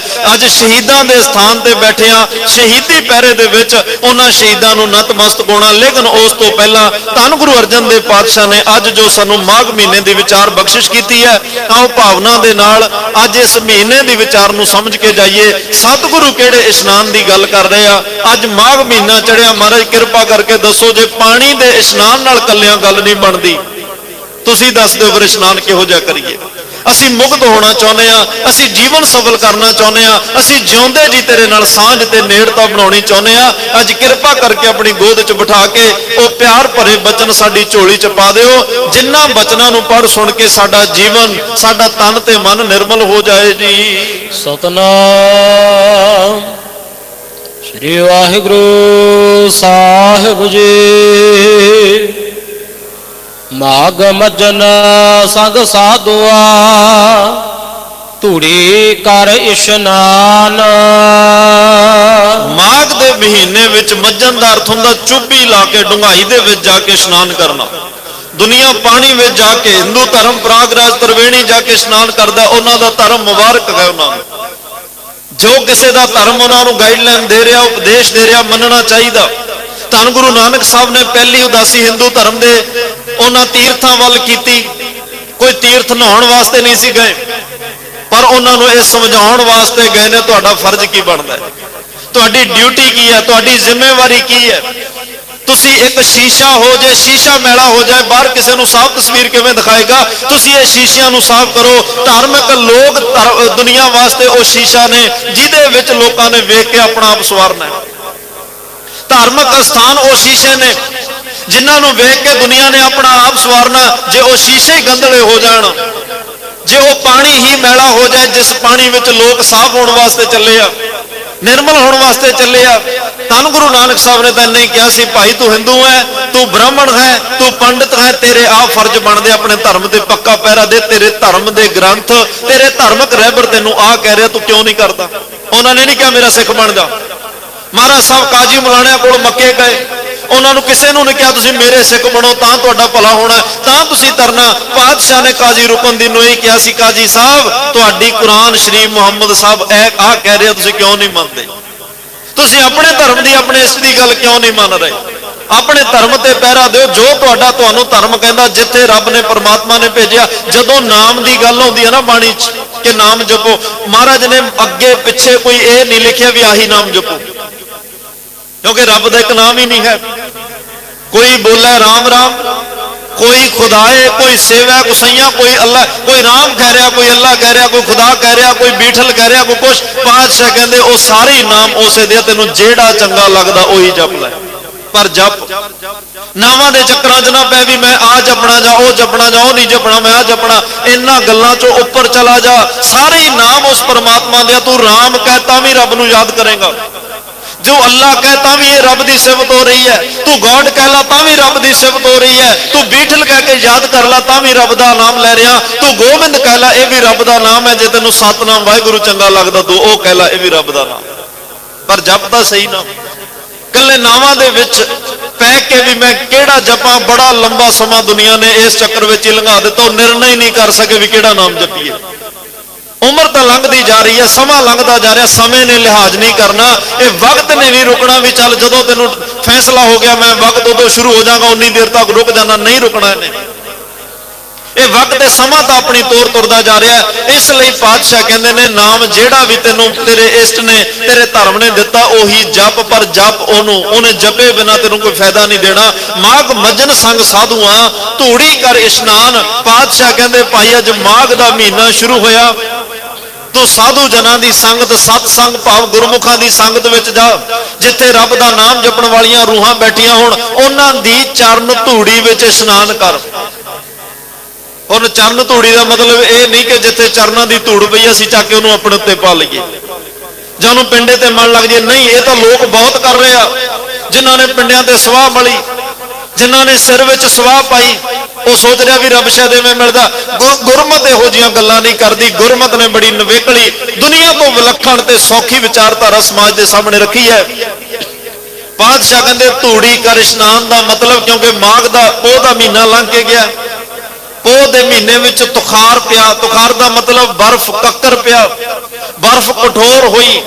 ਕਠੋਰਤਾ ਇੱਕ ਹੰਕਾਰ ਦੀ ਨਿਸ਼ਾਨੀ ਹੈ, ਕਠੋਰਤਾ ਇੱਕ ਹਉਮੈ ਦੀ ਨਿਸ਼ਾਨੀ ਹੈ, ਕਠੋਰਤਾ ਗੁਮਾਨ ਦੀ, ਅਭਿਮਾਨ ਦੀ ਨਿਸ਼ਾਨੀ ਹੈ। ਪਾਤਸ਼ਾਹ ਕਹਿੰਦੇ ਪਿੱਛੇ ਪੋਹ ਦੇ ਮਹੀਨੇ ਵਿੱਚ ਮੈਨੂੰ ਲੱਗਿਆ ਕਿਤੇ ਨਾ ਕਿਤੇ ਤੂੰ ਬਰਫ਼ ਦੀ ਤਰ੍ਹਾਂ ਕਠੋਰ ਹੋ ਗਿਆ, ਮੈਨੂੰ ਲੱਗਿਆ ਤੂੰ ਤੁਖਾਰ ਦੀ ਤਰ੍ਹਾਂ ਹੰਕਾਰ ਦਾ ਸ਼ਿਕਾਰ ਹੋ ਕੇ ਕਠੋਰ ਹੋ ਗਿਆ। ਹੁਣ ਮਾਘ ਦੇ ਵਿੱਚ ਪ੍ਰਵੇਸ਼ ਕਰ ਗਿਆ, ਤੇਰੇ ਆਤਮਿਕ ਜੀਵਨ ਨੇ ਇੱਕ ਸਫ਼ਰ ਤੈਅ ਕੀਤਾ, ਤੇਰਾ ਆਤਮਿਕ ਜੀਵਨ ਹੌਲੀ ਹੌਲੀ ਪੌੜੀਆਂ ਚੜ੍ਹਦਾ ਅੱਜ ਮਾਘ ਦੇ ਮਹੀਨੇ 'ਚ ਪ੍ਰਵੇਸ਼ ਕਰ ਗਿਆ। ਗੁਰੂ ਦੇ ਸ਼ਬਦ ਨਾਲ ਉਹ ਬਰਫ਼ ਪਿਘਲ ਗਈ, ਭਾਵ ਉਹ ਹਉਮੈ ਹੰਕਾਰ ਦਾ ਜਿਹੜਾ ਡਲਾ ਅੰਦਰ ਬਣਿਆ ਉਹ ਪਿਘਲਣਾ ਸ਼ੁਰੂ ਹੋ ਗਿਆ। ਜਦੋਂ ਹਉਮੈ ਭੱਜੇਗੀ ਤਾਂ ਪਿੱਛੇ ਨਿਮਰਤਾ ਆਪਣੇ ਆਪ ਆ ਜਾਏਗੀ। ਜਦੋਂ ਤੁਸੀਂ ਨਿਮਰਤਾ ਵਿੱਚ ਆ ਗਏ, ਨਿਮਰਤਾ ਰੂਪੀ ਚਰਨ ਧੂੜੀ ਵਿੱਚ, ਭਾਵ ਇੰਨੀ ਨਿਮਰਤਾ ਵਿੱਚ ਆ ਜਾ ਜਿਵੇਂ ਧੂੜ ਸੰਗਤ ਦੇ ਚਰਨਾਂ ਥੱਲੇ ਰਹਿੰਦੀ ਆ, ਇੰਨੀ ਨਿਮਰਤਾ ਵਿੱਚ ਰਹਿ ਕੇ ਸਾਰਿਆਂ ਦੇ ਚਰਨੀ ਲੱਗ ਕੇ ਰਹਿ। ਤਾਂ ਹੀ ਗੁਰੂ ਨਾਨਕ ਸਾਹਿਬ ਨੇ ਕਿਹਾ ਗੁਰਸਿੱਖਾਂ ਕੀ ਹਰ ਧੂੜ ਦੇ, ਹਮ ਪਾਪੀ ਪੀਗਤ ਬਾਹੇ। ਸਤਿਗੁਰੂ ਕਹਿੰਦੇ ਰੱਬਾ ਮੈਂ ਇੱਕ ਦਾਨ ਮੰਗਣ ਲੱਗਿਆ ਤੇਰੇ ਤੋਂ। ਅਸੀਂ ਦਾਨ ਬੜੇ ਹੋਰ ਤਰ੍ਹਾਂ ਦੇ ਮੰਗਦੇ ਆ, ਗੁਰੂ ਨਾਨਕ ਸਾਹਿਬ ਨੇ ਦਾਨ ਕੀ ਮੰਗਿਆ? ਦਾਨ ਮਹਿੰਡਾ ਤਲੀ ਖਾਕ, ਜੇ ਮਿਲੇ ਤਾਂ ਮਸਤਕ ਲਾਈਏ। ਪਾਤਸ਼ਾਹ ਦਾਨ ਵੇਖੋ, ਉਹ ਆਪ ਜੈਸੇ ਗੁਰਮੁਖ ਰੱਬ ਦੇ ਪਿਆਰਿਆਂ ਦੇ ਚਰਨਾਂ ਦੀ ਧੂੜ ਖਾਕ ਦਾ ਦਾਨ ਮੰਗ ਰਿਹਾ। परमात्मा जे कृपा करे अंतरजामी पुरख विधाते, शरदा मन की पूरे नानक दास यह सुख मांगे मोको कर संतन की। आही चरण धूड़ी विच इशनान है। इन्नी निमरता विच आ जा जिवें धूड़ पैरां थल्ले रहिंदी आ, इन्नी निमरता विच रह, तेरा संगत दे चरनां दी धूड़ी विच इशनान हो जाएगा। हर का नाम ध्याए सुन सबना लो कर दान। ਜਦੋਂ ਤੁਸੀਂ ਇਹ ਸਤਸੰਗ ਰੂਪੀ ਸਰੋਵਰ ਤੀਰਥ ਤੇ ਆਏ, ਸੰਗਤਾਂ ਦੀ ਚਰਨ ਧੂੜੀ ਵਿੱਚ, ਭਾਵ ਇੰਨੀ ਨਿਮਰਤਾ ਵਿੱਚ ਜਾ ਕੇ ਇੰਨੇ ਡੂੰਘੇ ਗੋਤੇ ਲਾਏ, ਜਿੰਨਾ ਜਨਮਾਂ ਜਨਮਾਂ ਦਾ ਹੰਕਾਰ ਸੀ ਸਾਰਾ ਝੜ ਗਿਆ। ਜਿਵੇਂ ਪਾਣੀ 'ਚ ਅਸੀਂ ਮਲ ਮਲ ਕੇ ਇਸ਼ਨਾਨ ਕਰਦੇ ਆ ਨਾ, ਵੀ ਕੋਈ ਮੈਲ ਰਹਿ ਨਾ ਜਾਏ। ਮਹਾਰਾਜ ਕਹਿੰਦੇ ਚਰਨ ਧੂੜੀ 'ਚ ਨਿਮਰਤਾ 'ਚ ਇੰਨਾ ਖੁੱਭ ਕੇ, ਇੰਨਾ ਡੂੰਘਾਈ ਵਿੱਚ ਚੁੱਭੀਆਂ ਲਾ ਲਾ ਇਸ਼ਨਾਨ ਕਰਕੇ ਤੇ ਹਉਮੈ ਹੰਕਾਰ ਵਿਕਾਰਾਂ ਦੀ ਮੈਲ ਰਹਿ ਨਾ ਜਾਏ। ਫਿਰ ਸੰਗ ਵਿੱਚ ਇਸ਼ਨਾਨ ਕਰਕੇ ਬੈਠ, ਨਿਮਰਤਾ 'ਚ ਬੈਠ, ਹਰ ਕਾ ਨਾਮ ਧਿਆਏ ਸੁਣ। ਪਰਮਾਤਮਾ ਦਾ ਨਾਮ ਧਿਆ, ਪਰਮਾਤਮਾ ਦੇ ਨਾਮ ਨੂੰ ਸੁਣ। ਨਾਮ ਸੁਣਨ ਦਾ ਮਤਲਬ ਰੱਬ ਦੀ ਮਹਿਮਾ ਸੁਣ, ਰੱਬ ਦੇ ਗੁਣ ਧਾਰਨ ਕਰ। ਅੱਜ ਜੋ ਇੱਥੇ ਕਥਾ ਰਾਹੀਂ, ਕੀਰਤਨ ਰਾਹੀਂ, ਬਾਣੀ ਰਾਹੀਂ ਜੋ ਗਿਆਨ ਮਿਲ ਰਿਹਾ ਹੈ, ਉਸ ਉਪਦੇਸ਼ ਨੂੰ ਗੁਰੂ ਦਾ ਉਪਦੇਸ਼ ਸਮਝ ਕੇ ਹਿਰਦੇ 'ਚ ਵਸਾ। ਇਸ ਗਿਆਨ ਨੂੰ ਗੁਰੂ ਦਾ ਗਿਆਨ ਸਮਝ ਕੇ ਹਿਰਦੇ 'ਚ ਵਸਾ। ਇਹ ਨਹੀਂ ਕਿ ਜਿਹੜਾ ਸਟੇਜ ਤੋਂ ਬੋਲ ਰਿਹਾ ਗਿਆਨ ਉਹਦਾ ਨਹੀਂ, ਇਹ ਗਿਆਨ ਉਹਦਾ ਨਹੀਂ, ਇਹ ਗਿਆਨ ਤਾਂ ਉਹਦਾ ਹੈ ਜਿੱਥੋਂ ਆ ਰਿਹਾ। ਬੋਲਣ ਵਾਲਾ ਤਾਂ ਸਿਰਫ ਇੱਕ ਲਾਊਡ ਸਪੀਕਰ ਹੁੰਦਾ ਹੈ। ਧੰਨ ਗੁਰੂ ਨਾਨਕ ਸਾਹਿਬ ਕਹਿੰਦੇ ਅਸਲ ਵਿੱਚ ਇਹ ਗਿਆਨ ਮੇਰਾ ਵੀ ਨਹੀਂ ਹੈ। ਜੇ ਤੁਹਾਨੂੰ ਲੱਗਦਾ ਹੋਵੇ ਨਾ ਗੁਰੂ ਨਾਨਕ ਸਾਹਿਬ ਕਹਿੰਦੇ ਮੇਰਾ ਗਿਆਨ ਨਹੀਂ, ਜੈਸੀ ਮੈਂ ਆਵੇ ਖਸਮ ਕੀ ਬਾਣੀ ਤੈਸੜਾ ਕਰੀ ਗਿਆਨ ਵੇ ਲਾ ਲੋ। ਇਹ ਸਾਰਾ ਗਿਆਨ, ਸਾਰੀ ਵਿਚਾਰਧਾਰਾ, ਸਾਰਾ ਹੀ ਗੁਰਬਾਣੀ ਦਾ ਖਜ਼ਾਨਾ ਇਹ ਪਰਮਾਤਮਾ ਦੇ ਘਰ ਤੋਂ ਆਇਆ ਹੋਇਆ। ਮਾਰੇ ਕਹਿੰਦੇ ਮੇਰਾ ਕੁਝ ਵੀ ਨਹੀਂ ਹੈ ਇਹਦੇ ਵਿੱਚ। ਇਸ ਲਈ ਇਹ ਸਾਰਾ ਗਿਆਨ ਪਰਮਾਤਮਾ ਦਾ ਹੈ। ਅੱਜ ਮਾਘ ਦਾ ਮਹੀਨਾ ਸ਼ੁਰੂ ਹੋਇਆ, ਗੁਰਮੁਖਾਂ ਦੀ ਸੰਗਤ 'ਚ ਬੈਠ ਕੇ ਪਰਮਾਤਮਾ ਦਾ ਨਾਮ ਸੁਣ। ਨਾਮ ਮਤਲਬ ਉਹਦੇ ਗੁਣ ਧਾਰਨ ਕਰ, ਰੱਬ ਦਾ ਗਿਆਨ ਅੰਦਰ ਧਾਰਨ ਕਰ। ਧਾਰਨ ਕਰਨ ਤੋਂ ਬਾਅਦ ਪਾਤਸ਼ਾਹ ਕੀ ਕਰਾਂ? ਕਹਿੰਦੇ ਦੁਨੀਆ ਮਾਘ ਦੇ ਮਹੀਨੇ 'ਚ ਪੁੰਨਦਾਨ ਬਹੁਤ ਕਰਦੀ ਆ। ਕੋਈ ਕੱਪੜੇ ਵੰਡ ਰਿਹਾ, ਕੋਈ ਲੰਗਰ ਲਾ ਕੇ ਕੋਈ ਰਾਸ਼ਨ ਪਾਣੀ ਵੀ ਵੰਡ ਰਿਹਾ। ਜਿਹੋ ਜੀ ਕਿਸੇ ਦੀ ਵਿੱਤ ਮੁਤਾਬਕ ਹਰ ਕੋਈ ਕਿਸੇ ਨਾ ਕਿਸੇ ਤਰੀਕੇ ਨਾਲ ਦਾਨ ਕਰ ਰਿਹਾ। ਤੂੰ ਪਰਮਾਤਮਾ ਦੇ ਘਰੋਂ ਗਿਆਨ ਸੁਣ ਕੇ ਗਿਆਨ ਦਾ ਦਾਨ ਕਰ। ਮੰਨ ਲਓ ਤੁਹਾਨੂੰ ਇੱਥੇ ਕੋਈ ਗੱਲ ਸਮਝ ਆਈ, ਕੋਈ ਗੁਰਬਾਣੀ ਦੇ ਵਿਚਾਰ ਸਮਝ ਆਈ, ਕੋਈ ਇਤਿਹਾਸ ਦੀ ਗੱਲ ਸਮਝ ਆਈ, ਉਹਨੂੰ ਅੰਦਰ ਹਿਰਦੇ 'ਚ ਧਾਰਨ ਕਰੋ। ਗਾਂ ਜਾ ਕੇ 10 ਜਣਿਆਂ ਨੂੰ ਹੋਰ ਸੁਣਾ ਦਿਓ, ਤੁਸੀਂ ਅੱਜ ਮਾਘ ਦੇ ਮਹੀਨੇ 'ਚ ਦਾਨ ਕਰ ਜਾਓਗੇ। ਆਹ ਦਾਨ ਦੀ ਗੱਲ ਮਹਾਰਾਜ ਕਹਿ ਰਿਹਾ, ਹਰ ਕਾ ਨਾਮ ਧਿਆਏ ਸੁਣ ਸਭਨਾਂ ਨੂੰ ਕਰਦਾਨ। ਪਰਮਾਤਮਾ ਦਾ ਨਾਮ ਸੁਣ ਕੇ ਭਾਈ ਫਿਰ ਸਾਰਿਆਂ ਨੂੰ ਆਪ ਜਪੈ, ਅਵਰਾ ਨਾਮ ਜਪਾਵੈ। ਨਾਨਕ ਧੂੜ ਮੰਗੈ ਤਿਸ ਗੁਰ ਸਿੱਖੀ, ਜੋ ਆਪ ਜਪੈ ਅਵਰਾ ਨਾਮ ਜਪਾਵੈ। ਜਿਹੜੇ ਇਸ ਤਰ੍ਹਾਂ ਆਪ ਜਪਦੇ ਹੋਰਾਂ ਨੂੰ ਜਪਾਉਂਦੇ, ਉਹਨਾਂ ਦੇ ਚਰਨਾਂ ਦੀ ਧੂੜ ਗੁਰੂ ਨਾਨਕ ਸਾਹਿਬ ਮੰਗ ਰਹੇ ਹਨ। ਜਨਮ ਕਰਮ ਮਲ ਉਤਰੈ ਮਨ ਤੇ ਜਾਏ ਗੁਮਾਨ। ਇਸ ਇਸ਼ਨਾਨ ਦੇ ਫਾਇਦੇ ਬਹੁਤ ਨੇ।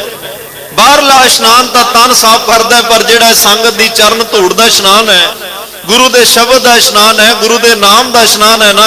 ਮਹਾਰਾਜ ਕਹਿੰਦੇ ਜਨਮ ਕਰਮ ਮਲ ਉਤਰੈ, ਜਿਹੜੀ ਜਨਮਾਂ ਜਨਮਾਂ ਦੀ ਮਾੜੇ ਕਰਮਾਂ ਦੀ ਮਨ ਨੂੰ ਮੈਲ ਲੱਗੀ ਆ ਨਾ, ਇਸ ਚਰਨ ਧੂੜੀ ਵਿੱਚ ਇਸ਼ਨਾਨ ਕਰਕੇ ਉਹ ਜਨਮਾਂ ਜਨਮਾਂ ਦੀ ਮੈਲ ਉਤਰ ਜਾਂਦੀ ਹੈ। ਮਨ ਉਜਲਾ ਹੋ ਜਾਂਦਾ ਹੈ, ਮਨ ਨਿਰਮਲ ਹੋ ਜਾਂਦਾ ਹੈ। ਜੀਓ ਨਿਰਮਲ ਬਾਹਰੋਂ ਨਿਰਮਲ, ਅੰਦਰੋਂ ਵੀ ਨਿਰਮਲ ਬਾਹਰੋਂ ਵੀ ਨਿਰਮਲ ਹੋ ਜਾਂਦਾ ਹੈ, ਕਿਉਂਕਿ ਉਹ ਮੈਲ ਉਤਰ ਰਹੀ ਹੈ। ਜਿਵੇਂ ਜਿਵੇਂ ਮੈਲ ਉਤਰ ਰਹੀ ਹੈ ਮਨ ਉਜਲਾ ਹੋ ਰਿਹਾ ਹੈ, ਮਨ ਨਿਰਮਲ ਹੋ ਰਿਹਾ। ਫਿਰ ਯਾਦ ਰੱਖਿਓ, ਜਦੋਂ ਮਨ ਨਿਰਮਲ ਹੋ ਜਾਏ ਫਿਰ ਰੱਬ ਨੂੰ ਸੱਦਾ ਦੇਣ ਦੀ ਲੋੜ ਨਹੀਂ ਪੈਂਦੀ, ਉਹ ਵਸਦਾ ਹੀ ਨਿਰਮਲ ਮਨਾਂ ਵਿੱਚ ਹੈ, ਉਹ ਵਸਦਾ ਹੀ ਨਿਰਮਲ ਹਿਰਦਿਆਂ ਵਿੱਚ। ਉਹ ਆਪਣੇ ਆਪ ਆ ਕੇ ਸਦੀਵ ਕਾਲ ਲਈ ਆਪਣਾ ਟਿਕਾਣਾ ਬਣਾ ਲੈ। ਹੋਰ ਇਸ ਇਸ਼ਨਾਨ ਦਾ ਸਭ ਤੋਂ ਵੱਡਾ ਫਾਇਦਾ ਕੀ? ਮਨ ਤੇ ਜਾਏ ਗੁਮਾਨ। ਜਿਹੜਾ ਗੁਮਾਨ, ਹੰਕਾਰ, ਹਉਮੈ ਸਾਡੀ ਗੁਰੂ ਨਾਲ ਨੇੜਤਾ ਨਹੀਂ ਨਾ ਬਣ ਦਿੰਦਾ। ਮਹਾਰਾਜ ਕਹਿੰਦੇ ਮਾਘ ਦੇ ਮਹੀਨੇ ਵਿੱਚ ਆ ਕੇ ਤੂੰ ਚੁੱਭੀਆਂ ਮਾਰ ਸੰਗਤ ਦੀ ਚਰਨ ਧੂੜੀ ਵਿੱਚ ਇਸ਼ਨਾਨ ਕਰ। ਜਿਹੜਾ ਇਹ ਜਨਮਾਂ ਜਨਮਾਂ ਦਾ ਹਉਮੈ, ਹੰਕਾਰ ਦਾ, ਗੁਮਾਨ ਦਾ ਰੋਗ ਲਈ ਫਿਰਦਾ, ਉਹ ਗੁਮਾਨ ਦਾ ਰੋਗ ਵੀ ਖਤਮ ਹੋ ਜਾਏਗਾ। ਕਾਮ ਕ੍ਰੋਧ ਨਾ ਮੋਹੀਐ, ਬਿਨ ਸੇ ਲੋਭ ਸੁਆਨ। ਪੰਜ ਵਿਕਾਰਾਂ ਨੇ ਦੁਨੀਆ ਨੂੰ ਬੜਾ ਤੰਗ ਕੀਤਾ ਹੋਇਆ ਹੈ, ਪਰ ਇਸ ਚਰਨ ਧੂੜੀ ਵਿੱਚ ਇਸ਼ਨਾਨ ਕਰਨ ਵਾਲੇ, ਇਹ ਸਤ ਸੰਗ ਰੂਪੀ ਤੀਰਥ ਤੇ ਆਉਣ ਵਾਲਿਆਂ ਨੂੰ ਕਾਮ ਕ੍ਰੋਧ ਪੋ ਨਹੀਂ ਸਕਦੇ। ਉਹਨਾਂ ਦਾ ਕਾਮ ਕ੍ਰੋਧ ਨਾਲ ਕੋਈ ਮੋਹ ਨਹੀਂ ਰਹਿ ਜਾਂਦਾ। ਉਹ ਕਾਮ ਕ੍ਰੋਧ ਦੇ ਲਪੇਟੇ ਵਿੱਚ ਨਹੀਂ ਆਉਂਦੇ, ਇਹਨਾਂ ਵਿਕਾਰਾਂ ਦੇ ਲਪੇਟੇ ਵਿੱਚ ਨਹੀਂ ਆਉਂਦੇ, ਕਿਉਂਕਿ ਕਾਮ ਕ੍ਰੋਧ ਕਾਇਆ ਕੋ ਗੱਲ ਹੈ। ਜਿਉਂ ਕੰਚਨ ਸੁਹਾਗਾ ਟਲ, ਇਹ ਦੋ ਔਗਣ ਇਹੋ ਜਿਹਾ ਜਿਹੜੇ ਇਹ ਸਾਡੇ ਅੰਦਰ ਜਿਹੜੇ ਸ਼ੁਭ ਗੁਣਾਂ ਦੇ ਢੇਰ ਲੱਗੇ ਪਏ ਆ ਨਾ, ਇੱਕ ਖਿੰਨ ਵਿੱਚ ਰਾਹ ਕਰਕੇ ਚਲੇ ਜਾਂਦੇ ਆ। ਬਿਨ ਸੈ ਲੋਭ ਸੁਆਨ, ਪਾਤਸ਼ਾਹ ਕਹਿੰਦੇ ਨੇ ਜਿਹੜਾ ਲੋਭ ਲਾਲਚ ਤੈਨੂੰ ਟਿਕਣ ਨਹੀਂ ਦਿੰਦਾ, ਜਿਸ ਲੋਭ ਲਾਲਚ ਦੇ ਵਿੱਚ ਤੂੰ ਪੈ ਕੇ, ਪਾਤਸ਼ਾਹ ਕਹਿੰਦੇ ਨੇ ਹਰ ਵੇਲੇ ਤੈਨੂੰ ਉਹ ਲੋਭ ਤੇਰੀ ਜ਼ਿੰਦਗੀ ਦਾ ਰਸ ਖੋ ਦਿੰਦਾ ਹੈ ਕਿ ਮੈਨੂੰ ਆ ਵੀ ਚਾਹੀਦਾ, ਉਹ ਵੀ ਚਾਹੀਦਾ। ਜਿਵੇਂ ਭੱਖ ਸਭ ਖਾਏ, ਕੁੱਤੇ ਨੂੰ ਜਦੋਂ ਹਲਕਾ ਪੈਂਦਾ ਨਾ, ਉਹ ਆਪਣਾ ਪਰਾਇਆ ਬਗਾਨਾ ਸਭ ਕੁਝ ਭੁੱਲ ਜਾਂਦਾ, ਜਿਹੋ ਜਿਹਾ ਕੁਝ ਮਿਲੇ ਖਾ ਲੈਂਦਾ, ਜਿਹੜਾ ਸਾਹਮਣੇ ਆਵੇ ਉਹਨੂੰ ਵੱਢਣ ਲੱਗ ਪੈਂਦਾ। ਜਿਹੜਾ ਇਹ ਲੋਭ ਦਾ ਕੁੱਤਾ ਅੰਦਰ ਵਾਰ-ਵਾਰ ਭੌਂਕਦਾ, ਇਸ ਚਰਨ ਧੂੜੀ ਵਿੱਚ ਇਸ਼ਨਾਨ ਕਰਨ ਨਾਲ ਉਹ ਲੋਭ ਵੀ ਹਮੇਸ਼ਾ ਲਈ ਖਤਮ ਹੋ ਜਾਂਦਾ ਹੈ। ਸੱਚੇ ਮਾਰਗ ਚੱਲਦੇ ਆ, ਉਸਤਤ ਕਰੇ ਜਹਾਨ।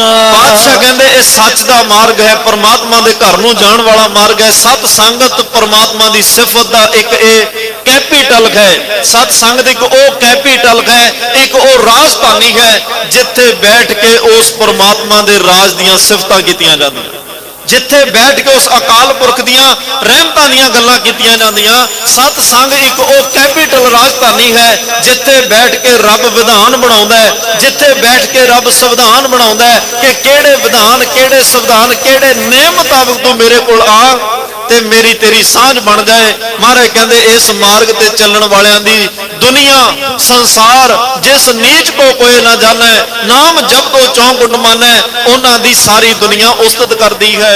68 ਤੀਰਥ ਸਗਲ ਪੁੰਨ, ਜੀ ਦਇਆ ਪਰਵਾਨ। ਮਹਾਰਾਜ ਸਾਹਿਬ ਕਹਿੰਦੇ 68 ਤੀਰਥਾਂ ਦਾ ਇਸ਼ਨਾਨ, ਸਾਰੇ ਪੁੰਨ ਕਰਮ ਜੀਵਾਂ ਉੱਤੇ ਦਇਆ ਕਰਨੀ, ਜੋ ਧਾਰਮਿਕ ਕੰਮ ਮੰਨੇ ਗਏ ਹਨ, ਇਹ ਸਭ ਕੁਝ ਸਿਮਰਨ ਦੇ ਵਿੱਚ ਹੀ ਆ ਜਾਂਦਾ ਹੈ। ਜਿਹੜਾ ਚਿੱਤ ਮਨ ਲਾ ਕੇ ਸਿਮਰਨ ਕਰਦਾ ਹੈ, ਉਸ ਮਨ ਰਾਹੀਂ ਸਿਮਰਨ ਰਾਹੀਂ 68 ਤੀਰਥਾਂ ਦਾ ਇਸ਼ਨਾਨ, ਵੱਡੇ ਵੱਡੇ ਪੁੰਨ ਕਰਮ ਉਹ ਸਿਮਰਨ ਰਾਹੀਂ ਕਰਕੇ ਆਪਣਾ ਜੀਵਨ ਸਫਲ ਕਰ ਲੈਂਦਾ ਹੈ। ਜਿਸ ਨੂੰ ਦੇਵੈ ਦਇਆ ਕਰ, ਸੋਈ ਪੁਰਖ ਸੁਜਾਨ। ਪਰਮਾਤਮਾ ਜਿਹਦੇ ਤੇ ਕਿਰਪਾ ਕਰਕੇ ਜਿਹਨੂੰ ਇਹ ਨਾਮ ਦੀ ਦਾਤ ਦੇ ਦਿੰਦਾ ਹੈ, ਉਹੀ ਸਭ ਤੋਂ ਸਿਆਣਾ ਸੱਜਣ ਗਿਣਿਆ ਜਾਂਦਾ ਹੈ। ਸਿਆਣਾ ਉਹੀ ਹੁੰਦਾ ਹੈ ਜਿਹੜਾ ਮੂਲ ਵੀ ਬਚਾ ਲਏ ਤੇ ਮੁਨਾਫਾ ਵੀ ਖੱਟ ਲਏ। ਜਿਹੜਾ ਮੁਨਾਫਾ ਖੱਟਣ ਦੀ ਬਜਾਏ ਮੂਲ ਵੀ ਗਵਾ ਕੇ ਆ ਜਾਏ, ਲੋਕ ਉਹਨੂੰ ਸਿਆਣਾ ਨਹੀਂ ਗਿਣਦੇ। ਮਹਾਰਾਜ ਕਹਿੰਦੇ ਸਿਆਣਾ ਉਹ ਹੈ ਜਿਹਨੇ ਇਹ ਜੀਵਨ ਪੂੰਜੀ ਨੂੰ ਸੰਭਾਲਦਿਆਂ ਪਰਮਾਤਮਾ ਦਾ ਨਾਮ ਜਪ ਕੇ ਇਹਾਂ ਖੱਟ ਚਲੋ ਹਰ ਲਾਹਾ, ਆਗੇ ਬਸਨ ਸੁਹੇਲਾ ਦਾ ਪਾਂਧੀ ਬਣ ਗਿਆ, ਉਹ ਸਿਆਣਾ ਗਿਣਿਆ ਜਾਂਦਾ ਹੈ। ਜਿਨ੍ਹਾਂ ਮਿਲਿਆ ਪ੍ਰਭ ਆਪਣਾ, ਨਾਨਕ ਤਿਨ ਕੁਰਬਾਨ। ਧੰਨ ਗੁਰੂ ਅਰਜਨ ਦੇਵ ਪਾਤਸ਼ਾਹ ਕਹਿੰਦੇ ਹੈ ਨਾਨਕ, ਜਿਨ੍ਹਾਂ ਨੂੰ ਉਹ ਪਰਮਾਤਮਾ ਮਿਲ ਪਿਆ ਹੈ, ਜਿਨ੍ਹਾਂ ਦੀ ਪਰਮਾਤਮਾ ਨਾਲ ਸਾਂਝ ਬਣ ਗਈ ਆ, ਮਾਘ ਦੇ ਮਹੀਨੇ ਵਿੱਚ ਜਿਹੜੇ ਪਰਮਾਤਮਾ ਦਾ ਰੂਪ ਹੋ ਗਏ, ਮੈਂ ਉਹਨਾਂ ਤੋਂ ਸਦਕੇ, ਮੈਂ ਉਹਨਾਂ ਤੋਂ ਕੁਰਬਾਨ ਜਾਂਦਾ ਹਾਂ। ਮਾਘ ਸੁੱਚੇ ਸੇ ਕਾਂਡੀ ਹੈ, ਜਿਨ ਪੂਰਾ ਗੁਰ ਮਿਹਰਵਾਨ। ਇਸ ਮਾਘ ਦੇ ਮਹੀਨੇ ਵਿੱਚ ਸੁੱਚੇ ਉਹ ਇਨਸਾਨ ਗਿਣੇ ਜਾਂਦੇ ਨੇ ਤੇ ਗਿਣੇ ਜਾਣਗੇ ਜਿਨ੍ਹਾਂ ਤੇ ਪੂਰਾ ਗੁਰੂ ਮਿਹਰਬਾਨ ਹੋ ਗਿਆ, ਉਹਦੀ ਮਿਹਰਬਾਨਤਾ ਦੀ ਨਿਸ਼ਾਨੀ ਕੀ ਹੈ? ਉਹਨੇ ਤੁਹਾਨੂੰ ਸਤ ਸੰਗਤ ਰੂਪੀ ਇਸ ਤੀਰਥ ਦੇ ਉੱਤੇ ਸੰਗਤਾਂ ਦੀ ਚਰਨ ਧੂੜੀ ਵਿੱਚ ਇਸ਼ਨਾਨ ਕਰਾ ਕੇ ਨਿਰਮਲ ਕਰ ਦੇਣਾ। ਜਿਹਦਾ ਮਨ ਨਿਰਮਲ ਹੋ ਗਿਆ, ਭਾਵ ਉਹਨਾਂ ਦਾ ਮਾਘ ਦਾ ਮਹੀਨਾ ਵੀ ਮਨਾਇਆ ਗਿਆ, ਉਹਨਾਂ ਦਾ ਮਾਘ ਮਹੀਨਾ ਵੀ ਸਫਲ ਹੋ ਗਿਆ। ਜਿਹੜੇ ਸੰਗਤ ਦੀ ਚਰਨ ਧੂੜ ਵਿੱਚ ਇਸ਼ਨਾਨ ਕਰ ਗਏ, ਉਹ ਭਾਵ ਕੇ ਜੀਵਨ ਮੁਕਤ ਹੋ ਗਏ ਨੇ। ਉਹਨਾਂ ਨੂੰ ਸਤਿਗੁਰੂ ਨੇ ਰੱਬੀ ਰਹਿਮਤਾਂ ਨਾਲ ਨਿਵਾਜ ਦਿੱਤਾ ਤੇ ਰੱਬ ਦੇ ਘਰ ਉਹ ਪਰਵਾਨੇ ਗਏ। ਉਹਨਾਂ ਦਾ ਮਾਘ ਮਹੀਨਾ ਸਫਲ ਹੈ, ਜਿਹੜੇ ਮਨ ਵਿੱਚ ਰੱਬ ਦਾ ਨਾਮ ਸ਼ਬਦ ਵਸਾ ਕੇ ਉਹਦੀ ਕਮਾਈ ਕਰਕੇ ਮਹੀਨੇ ਨੂੰ ਸਫਲ ਕਰ ਜਾਂਦੇ। ਸੋ ਅੱਜ ਇਹ ਮਾਘ ਮਹੀਨੇ ਦਾ ਉਪਦੇਸ਼ ਮਹਾਰਾਜ ਨੇ ਬਖਸ਼ਿਆ। ਲੇਕਿਨ ਮਾਘ ਦੇ ਮਹੀਨੇ ਵਿੱਚ ਹਿੰਦੂ ਧਰਮ ਅੰਦਰ ਪ੍ਰਾਗ ਰਾਜ ਤਰਵੇਣੀ ਦਾ ਇਸ਼ਨਾਨ ਸਭ ਤੋਂ ਮਹੱਤਵਪੂਰਨ ਮੰਨਿਆ ਗਿਆ। ਤੇ ਸਿੱਖਾ ਯਾਦ ਕਰ, ਧੰਨ ਗੁਰੂ ਗੋਬਿੰਦ ਸਿੰਘ ਸਾਹਿਬ ਸੱਚੇ ਪਾਤਸ਼ਾਹ ਨੇ ਤੈਨੂੰ ਵੀ ਇਸ ਧਰਤੀ ਦੇ ਤਖਤੇ ਉੱਤੇ ਇੱਕੋ ਪਾਵਨ ਪਵਿੱਤਰ ਅਸਥਾਨ, ਜਿਹਨੂੰ ਗੁਰਦੁਆਰਾ ਟੁੱਟੀ ਕੰਡੀ ਸਾਹਿਬ ਮੁਕਤਸਰ ਸਾਹਿਬ ਦੀ ਧਰਤੀ ਤੇ ਸੁਭਾਇਮਾਨ ਹੈ। ਅੱਜ ਦੇ ਦਿਨ ਸਮੁੱਚਾ ਸਿੱਖ ਜਗਤ ਦੁਨੀਆ ਦੇ ਕੋਨੇ-ਕੋਨੇ ਤੋਂ ਆ ਕੇ ਉਹਨਾਂ ਮਹਾਨ ਸ਼ਹੀਦਾਂ ਨੂੰ ਨਮਸਕਾਰ ਕਰਦਾ, ਜਿਨ੍ਹਾਂ ਨੇ ਕਿਸੇ ਵੇਲੇ ਧਰਮ ਦੀ ਖਾਤਰ, ਸਾਡੀ ਆਨ ਬਾਨ ਸ਼ਾਨ ਦੀ ਖਾਤਰ, ਸਾਡੀ ਪ੍ਰਭੂ ਸੱਤਾ ਦੀ ਖਾਤਰ, ਸਾਡੀ ਆਜ਼ਾਦਾਨਾ ਸੋਚ ਔਰ ਸੁਤੰਤਰਤਾ ਬਚਾਉਣ ਦੀ ਖਾਤਰ 14ਵਾਂ ਧਰਮ ਯੁੱਧ ਲੜਦਿਆਂ ਆਪਣੇ ਸ਼ਹਾਦਤਾਂ ਦਾ ਜਾਮ ਪੀਤਾ। ਆਪਣੇ ਪ੍ਰਾਣਾਂ ਦੀ ਆਹੂਤੀ ਦੇ ਕੇ ਸਦਾ ਲਈ ਜੁਗੋ ਜੁਗ ਅਟਲ ਇਸ ਖਾਲਸਾ ਪੰਥ ਨੂੰ ਕੀਤਾ। ਅੱਜ ਉਹਨਾਂ ਦਾ ਦਿਨ ਵੀ ਮੈਂ ਸੰਖੇਪ ਮਾਤਰ ਬੇਨਤੀ ਕਰਨੀ ਹੈ, ਸਮਾਂ ਸੀਮਾ 'ਚ ਹੈ, ਤਾਂ ਕਰਕੇ ਅਸੀਂ ਸ਼ਹੀਦਾਂ ਦੇ ਸਥਾਨ ਤੇ ਬੈਠੇ ਆ, ਸ਼ਹੀਦੀ ਪਹਿਰੇ 'ਚ ਬੈਠੇ ਆ, ਤੇ ਉਹਨਾਂ 40 ਸ਼ਹੀਦਾਂ ਨੂੰ, 40 ਮੁਕਤਿਆਂ ਨੂੰ ਨਮਸਕਾਰ ਕਰਨੀ ਹੈ। ਆਪ ਜੀ ਨੇ ਪਿਛਲੇ ਦਿਨਾਂ 'ਚ ਸੁਣਿਆ ਸੀ ਕਿ 6-7 ਪੋਹ ਦੀ ਰਾਤ ਨੂੰ ਗੁਰੂ ਗੋਬਿੰਦ ਸਿੰਘ ਸਾਹਿਬ ਨੇ ਅਨੰਦਪੁਰ ਦਾ ਕਿਲਾ ਛੱਡਿਆ। ਉਸ ਤੋਂ ਪਹਿਲਾਂ ਜਦੋਂ ਰਾਜੇ ਕੇਸਰੀ ਚੰਦ ਨੇ ਸ਼ਰਾਬੀ ਹਾਥੀ ਨੂੰ ਭੇਜਣਾ, ਮਹਾਰਾਜ ਨੇ ਦੁਨੀ ਚੰਦ ਨੂੰ ਕਿਹਾ ਕਿ ਸਾਡੇ ਕੋਲੇ ਵੀ ਹਾਥੀ ਹੈ, ਉਹਦੇ ਹਾਥੀ ਨੂੰ ਇਹ ਭਜਾ ਦੇਗਾ, ਉਹਨੂੰ ਮਾਰ ਦੇਗਾ। ਲੇਕਿਨ ਦੁਨੀ ਚੰਦ ਡਰ ਕੇ ਰਾਤ ਨੂੰ ਕਿਲੇ ਦੀ ਦੀਵਾਰ ਤੋਂ ਰੱਸਾ ਲਮਕਾ ਕੇ ਉੱਥੋਂ ਕਿਲੇ ਤੋਂ ਭੱਜਦਾ ਹੈ। ਉੱਤਰਦੇ ਦੀ ਲੱਤ ਟੁੱਟਦੀ ਹੈ, ਲੇਕਿਨ ਉਹਦੇ ਨਾਲ ਕੁਝ ਸਿੱਖ ਹੋਰ ਵੀ ਛੱਡ ਕੇ ਆਉਂਦੇ ਆ ਕਿਲਾ। ਇਹਨਾਂ ਨੂੰ ਬਿਦਾਵੀਏ ਕਿਹਾ ਜਾਂਦਾ ਹੈ। ਜਾਣ ਲੱਗਿਆਂ ਨੇ ਕਾਗਜ਼ ਤੇ ਲਿਖ ਕੇ ਵੀ ਦਿੱਤਾ, ਬਾਦਸ਼ਾਹ ਅਸੀਂ ਚੱਲੇ ਆਂ, ਅੱਜ ਤੋਂ ਤੂੰ ਸਾਡਾ ਗੁਰੂ ਨਹੀਂ, ਅਸੀਂ ਤੇਰੇ ਸਿੱਖ ਨਹੀਂ। ਮੈਂ ਬਿਲਕੁਲ ਸੰਖੇਪ ਬੇਨਤੀ ਕਰਾਂਗਾ। ਕਿਸੇ ਨੇ ਕਿਹਾ ਜੀ ਇਹ ਵਿਦਾਵਾ ਰਾਮਿਆਣੇ ਦੀ ਧਰਤੀ ਤੇ ਲਿਖਿਆ ਹੈ। ਅੱਜ ਮੱਲਣ ਪਿੰਡ ਜੇ ਤੁਸੀਂ ਜਾਓ, ਉੱਥੇ ਗੁਰਦੁਆਰਾ ਵਿਦਾਵਾ ਸਾਹਿਬ ਵੀ ਹੈ, ਨਿਹੰਗ ਸਿੰਘਾਂ ਦੀ ਛਾਉਣੀ ਹੈ, ਉੱਥੇ ਅੱਜ ਕੱਲ ਮੌਜੂਦ ਹੈ। ਧੰਨ ਗੁਰੂ ਗੋਬਿੰਦ ਸਿੰਘ ਪਾਤਸ਼ਾਹ ਮੌਸਮ ਵੀ ਬੜਾ ਖਰਾਬ ਹੈ ਤੇ ਕਹਿਣ ਲੱਗੇ ਹਾਲਾਤ ਵੀ ਬੜਾ ਖਰਾਬ, ਸਮਾਂ ਵੀ ਬੜਾ ਖਰਾਬ ਹੈ। ਕਿਲਾ ਛੱਡਿਆ ਜਾਂਦਾ ਹੈ, ਪਰਿਵਾਰ ਵਿਛੋੜਾ ਸਰਸਾ ਦੇ ਕਿਨਾਰੇ ਹੁੰਦਾ ਹੈ, ਚਮਕੌਰ ਦਾ ਜੰਗ ਲੜਿਆ ਜਾਂਦਾ ਹੈ, ਸਰਹੰਦ ਦੇ ਅਦੁੱਤੀ ਸਾਕੇ ਵਾਪਰਦੇ ਆ। ਇੱਥੋਂ ਸਤਿਗੁਰੂ ਪਾਤਸ਼ਾਹ ਦੀਨੇ ਕਾਂਗੜ ਦੀ ਧਰਤੀ ਨੂੰ ਜਾਂਦੇ ਆ।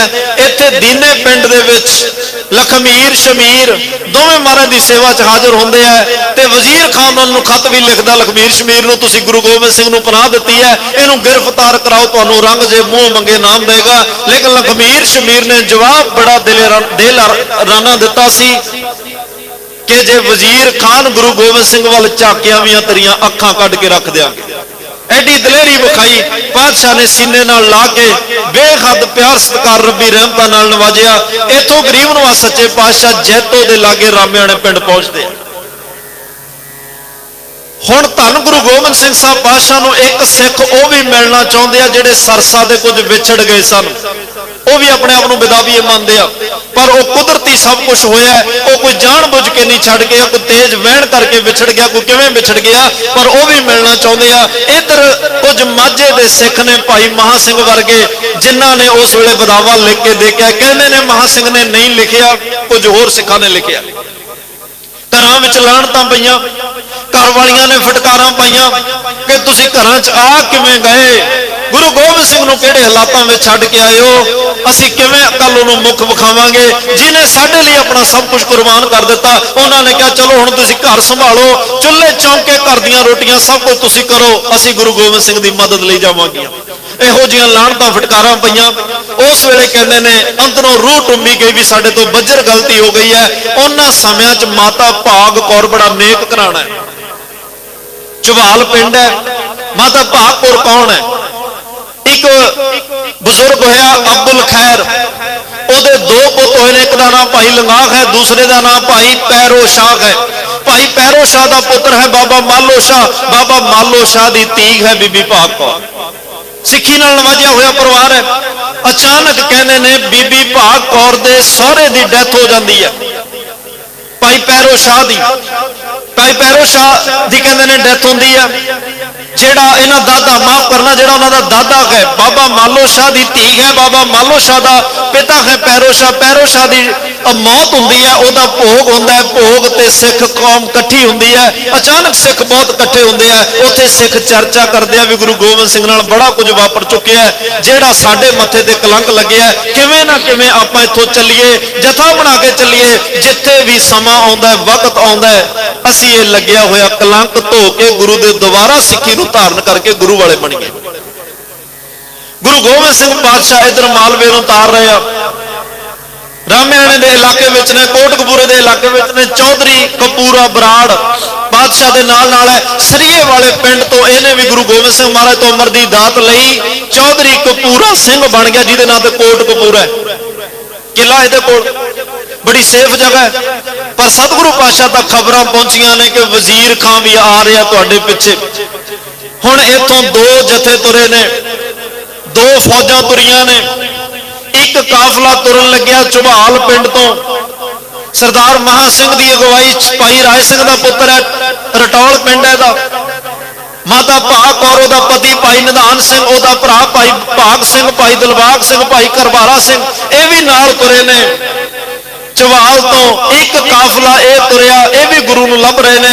ਇੱਕ ਕਾਫਲਾ ਸਰਹੰਦ ਤੋਂ ਵਜ਼ੀਰ ਖਾਂ 8000 ਦੀ ਫੌਜ ਲੈ ਕੇ ਤੁਰਿਆ, ਇਹ ਵੀ ਗੁਰੂ ਨੂੰ ਲੱਭ ਰਹੇ ਨੇ। ਦੋਵੇਂ ਕਾਫਲੇ ਇੱਕ ਜਾਣੇ ਨੂੰ ਲੱਭ ਰਿਹਾ। ਇੱਕ ਕਾਫਲਾ ਉਹਨੂੰ ਮਾਰਨ ਵਾਸਤੇ ਗੁਰੂ ਨੂੰ ਲੱਭ ਰਿਹਾ, ਦੂਸਰਾ ਕਾਫਲਾ ਗੁਰੂ ਵਾਸਤੇ ਮਰਨ ਲਈ ਗੁਰੂ ਨੂੰ ਲੱਭ ਰਿਹਾ।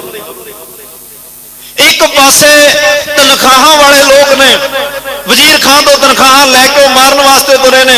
ਇੱਕ ਪਾਸੇ ਦਸਾਂ ਨੋਹਾਂ ਦੀ ਕਿਰਤ ਕਰਕੇ ਗੁਰੂ ਨੂੰ ਦਸਵੰਧ ਭੇਟਾ ਕਰਨ ਵਾਲੇ ਲੋਕ ਨੇ। ਦੋਵਾਂ ਦਾ ਮੁਕਾਬਲਾ ਜਦੋਂ ਹੋਣਾ ਹੈ, ਉਹਨੇ ਅੱਜ ਦਾ ਇਤਿਹਾਸ ਸਿਰਜਣਾ ਹੈ। ਭਾਵੇਂ ਕਿ ਇਹ ਜੰਗ ਵਿਸਾਖ ਦੇ ਮਹੀਨੇ ਚ, ਮਈ ਮਹੀਨੇ ਦੇ ਪਹਿਲੇ ਹਫ਼ਤੇ ਚ ਹੋਇਆ, ਲੇਕਿਨ ਪਾਣੀ ਦੀ ਕਿੱਲਤ ਕਰਕੇ ਸਿੱਖ ਕੌਮ ਨੇ ਇਹਨੂੰ ਇੱਕ ਮਾਘ ਵਾਲੇ ਦਿਨ ਮਨਾਉਣ ਲਈ ਫੈਸਲਾ ਕੀਤਾ। ਇੱਕ ਲੰਬੀ ਵਿਚਾਰ ਹੈ ਵੀ ਇਹ 3-4 ਦਿਹਾੜੇ ਹੋ ਜਿਹੇ ਜਿਹੜੇ ਅਸੀਂ ਅੱਗੇ ਪਿੱਛੇ ਮਨਾਉਂਦੇ ਆ। ਕਿਉਂ ਮਨਾਉਂਦੇ ਆ? ਕਦੇ ਫਿਰ ਸਹੀ ਤਾਂ ਕਹਿੰਦੇ ਨੇ ਪਾਤਸ਼ਾਹ ਨੂੰ ਰਾਮੇ ਵਾਲੇ ਮਿਲਦੇ ਆ, ਤਾਂ ਇਹਨਾਂ ਨੇ ਕਿਹਾ ਪਾਤਸ਼ਾਹ ਤੁਹਾਡੀ ਰੰਗਜੇਬ ਨਾਲ ਵਜ਼ੀਰ ਖਾਨ ਨਾਲ ਸੁਲ੍ਹਾ ਕਰਾ, ਬੜੀਆਂ ਜੰਗਾਂ ਜੁੱਦਾਂ ਬੜਾ ਨੁਕਸਾਨ ਹੋ ਗਿਆ, ਹੁਣ ਤੁਸੀਂ ਮਿਲ ਵਰਤ ਕੇ ਰਹੋ। ਪਾਤਸ਼ਾਹ ਕਹਿੰਦੇ ਨਹੀਂ, ਮੈਨੂੰ ਤੁਹਾਡੇ ਵਰਗੇ ਸਿੱਖਾਂ ਦੀ ਲੋੜ ਨਹੀਂ। ਜਦੋਂ ਮੇਰਾ ਪਰਿਵਾਰ ਸਭ ਕੁਝ ਵਾਰਿਆ ਗਿਆ, ਮੇਰੇ ਦਾਦੇ ਨੂੰ ਤਵੀਆਂ ਤੇ ਬਿਠਾਇਆ ਗਿਆ, ਮੇਰੇ ਪਿਤਾ ਨੂੰ ਚਾਂਦਨੀ ਚੌਂਕ ਸੀ, ਉਦੋਂ ਤੁਸੀਂ ਕਿਉਂ ਨਹੀਂ ਸਮਝੌਤਾ ਕਰਾਉਣ ਵਾਲੇ ਆਏ? ਨਾ ਮੈਨੂੰ ਇਹੋ ਜਿਹੇ ਸਮਝੌਤਿਆਂ ਦੀ ਲੋੜ, ਨਾ ਤੁਹਾਡੇ ਵਰਗੇ ਸਿੱਖਾਂ ਦੀ ਲੋੜ। ਜਿੱਧਰ ਤੁਹਾਡਾ ਮੂੰਹ ਹੈ ਚਲੇ ਜਾਓ। ਪਾਤਸ਼ਾਹ ਨੇ ਕਪੂਰੇ ਬਰਾੜ ਨੂੰ ਕਿਹਾ ਵੀ ਜੇ ਕਿਲਾ ਦੇ ਦੇ ਸਾਡੇ ਲਈ ਬੜੀ ਸੇਫ ਜਗ੍ਹਾ ਹੋਏਗੀ, ਅਸੀਂ ਵਜ਼ੀਰ ਖਾਨ ਦੀ ਫੌਜ ਦਾ ਮੁਕਾਬਲਾ ਨਾਲੇ ਤੈਨੂੰ ਹਥਿਆਰਾਂ ਸ਼ਸਤਰਾਂ ਦੇ ਜੌਹਰ ਵਿਖਾ ਦਾਂਗੇ। ਉਹਨੇ ਕਿਹਾ ਪਾਤਸ਼ਾਹ ਤੁਰਕ ਮੇਰਾ ਪਰਿਵਾਰ ਬੱਚਾ ਬੱਚਾ ਕਹਾਣੀ ਥਾਂ ਪੇੜ ਦੇਣਗੇ। ਮਹਾਰਾਜ ਕਹਿੰਦੇ ਫਿਰ ਇੱਕ ਸੂਈਆ ਦੇ, ਜਿਹੜਾ ਸਾਨੂੰ ਸਹੀ ਯੋਗ ਥਾਂ ਦੱਸੇ ਜਿੱਥੇ ਅਸੀਂ ਵਜ਼ੀਰ ਖਾਨ ਦਾ ਮੁਕਾਬਲਾ ਕਰ ਸਕੀਏ। ਫਿਰ ਇਹਨੇ ਖਾਨ ਬਰਾੜ ਆਪਣੇ ਭਤੀਜੇ ਨੂੰ ਗੁਰੂ ਗੋਬਿੰਦ ਸਿੰਘ ਮਹਾਰਾਜ ਨਾਲ ਤੋਰਿਆ, ਜਿਹੜਾ ਪਲ ਪਲ ਦੀ ਰਿਪੋਰਟ ਦੇ ਰਿਹਾ ਵਜ਼ੀਰ ਖਾਂ ਕਦੋਂ ਤੁਰਦਾ, ਕਿੱਧਰ ਕਿੱਧਰ ਦੀ ਆ ਰਿਹਾ, ਕਿੰਨੀ ਫੌਜ, ਕਿਹੜਾ ਪੜਾ ਕਿੱਥੇ, ਉਹਨੇ ਸਾਡੇ ਤੱਕ ਕਦੋਂ ਪਹੁੰਚਣਾ। ਤੇ ਨਾਲ ਹੀ ਇਹਨੇ ਜਗ੍ਹਾ ਦੱਸ ਦਿੱਤੀ, ਮਹਾਰਾਜ ਥੋੜੀ ਦੂਰ ਅੱਗੇ ਖਦਰਾਣੇ ਦੀ ਢਾਬ ਹੈ, ਨੇੜੇ ਤੇੜੇ ਪਾਣੀ ਕੋਈ ਨਹੀਂ, ਤੁਸੀਂ ਪਾਣੀ ਤੇ ਕਬਜ਼ਾ ਕਰੋ। ਸਿੱਖਾਂ ਦੇ ਕੋਲ ਪਾਣੀ ਹੋਏਗਾ, ਪਾਣੀ ਦੇ ਆਸਰੇ ਵੀ ਲੜ ਲੈਣਗੇ। ਉੱਥੇ ਟਿੱਬੀਆਂ ਦਾ ਆਸਰਾ, ਟਿੱਬੀਆਂ ਆਸਰੇ ਵੀ ਲੜ ਲੈਣਗੇ। ਉੱਥੇ ਝਾੜੀਆਂ ਬਹੁਤ ਨੇ, ਝਾੜੀਆਂ ਆਸਰੇ ਵੀ ਲੜ ਲੈਣਗੇ। ਤੁਸੀਂ ਉਸ ਜਗ੍ਹਾ ਤੇ ਕਬਜ਼ਾ ਕਰ ਲਓ। ਧੰਨ ਗੁਰੂ ਗੋਬਿੰਦ ਸਿੰਘ ਸਾਹਿਬ ਸੱਚੇ ਪਾਤਸ਼ਾਹ ਕਹਿੰਦੇ ਨੇ ਇਹਨਾਂ ਸਿੱਖਾਂ ਵੱਲੋਂ ਇੱਕ ਆਪਣਾ ਲੜ ਛਡਾ ਕੇ ਖਦਰਾਣੇ ਦੀ ਢਾਬ ਤੇ ਜਾ ਕੇ ਕਬਜ਼ਾ ਕਰ ਲੈਂਦੇ ਆ। ਕੁਝ ਸਿੱਖ ਇਹਨਾਂ ਜੋ ਵਾਪਸ ਚਲੇ 500 ਦੇ ਕਰੀਬ ਆਉਂਦੇ ਨੇ। ਇੱਕ ਲਕੀਰ ਖਿੱਚੀ ਜਾਂਦੀ ਹੈ ਕਿ ਜਿਨ੍ਹਾਂ ਨੇ ਗਿਆ ਮੱਥੇ ਤੇ ਕਲੰਕ ਲਾਉਣਾ, ਇਹ ਕਲੰਕ ਖੂਨ ਨਾਲ ਹੀ ਲੈਣਾ। ਜੰਗ ਹੋਣਾ, ਅਵਸ਼ ਜੰਗ ਹੋਣਾ, ਪਰ ਇਹ ਜਿਹੜਾ ਦਾਗ ਵੀ ਖੂਨ ਡੋਲਿਆ ਬਿਨਾ ਨਹੀਂ ਲੈਣਾ। ਜਿਨ੍ਹਾਂ ਨੇ ਦਾਗ ਲਾਉਣਾ, ਇਹ ਲਕੀਰ ਟੱਪਿਆ, ਵਿਰਚਾਲੀ ਕਿਦਾਲੇ ਟੱਪਦੇ ਆ। ਸਤਿਗੁਰੂ ਉੱਚੀ ਟਿੱਬੀ ਤੇ ਆਪਣਾ ਟਿਕਾਣਾ ਕਰਦੇ ਆ, ਜਿੱਥੇ ਅੱਜ ਗੁਰਦੁਆਰਾ ਟਿੱਬੀ ਸਾਹਿਬ ਹੈ। ਮੁਕਤਸਰ ਸਾਹਿਬ ਕਦੇ ਜਾਓ, ਸਾਰੇ ਗੁਰੂ ਘਰਾਂ ਦੇ ਦਰਸ਼ਨ ਕਰਿਓ, ਤੁਹਾਡੇ ਸਾਹਮਣੇ ਸਾਰਾ ਇਤਿਹਾਸ ਆ ਜਾਏਗਾ। ਪਾਤਸ਼ਾਹ ਉੱਚੀ ਟਿੱਬੀ ਤੇ ਬੈਠਦੇ ਆ। ਇਹ ਮਾਝੇ ਦੇ ਸਿੱਖ ਅਲੱਗ-ਅਲੱਗ ਮੋਰਚਾਬੰਦੀ ਕਰਕੇ ਝਾੜੀਆਂ ਤੇ ਵੱਡੇ ਵੱਡੇ ਕਸ਼ਹਿਰੇ ਪਾ ਦਿੱਤੇ, ਚਾਦਰਾਂ ਹਜ਼ੂਰੀਏ ਪਾ ਦਿੱਤੇ, ਚੋਲੇ ਪਾ ਦਿੱਤੇ, ਤਾਂ ਕਿ ਦੁਸ਼ਮਣ ਨੂੰ ਭੁਲੇਖਾ ਲੱਗੇ ਵੀ ਸਿੱਖਾਂ ਨੇ ਮੋਰਚਾਬੰਦੀ ਕੀਤੀ ਹੈ। ਆਪ ਥੋੜੀ ਦੂਰ ਅੱਗੇ ਬੈਠੇ ਆ। ਇੱਕ ਇਹੋ ਜਿਹਾ ਭੁਲੇਖਾ ਪਾਇਆ ਗਿਆ, ਵਜ਼ੀਰ ਖਾਨ ਦੀਆਂ ਫੌਜਾਂ ਆਈਆਂ, ਗਰਮੀ ਦੇ ਦਿਨ, ਪਾਣੀ ਨੇੜੇ ਤੇੜੇ ਕਿਤੇ ਨਹੀਂ ਆ।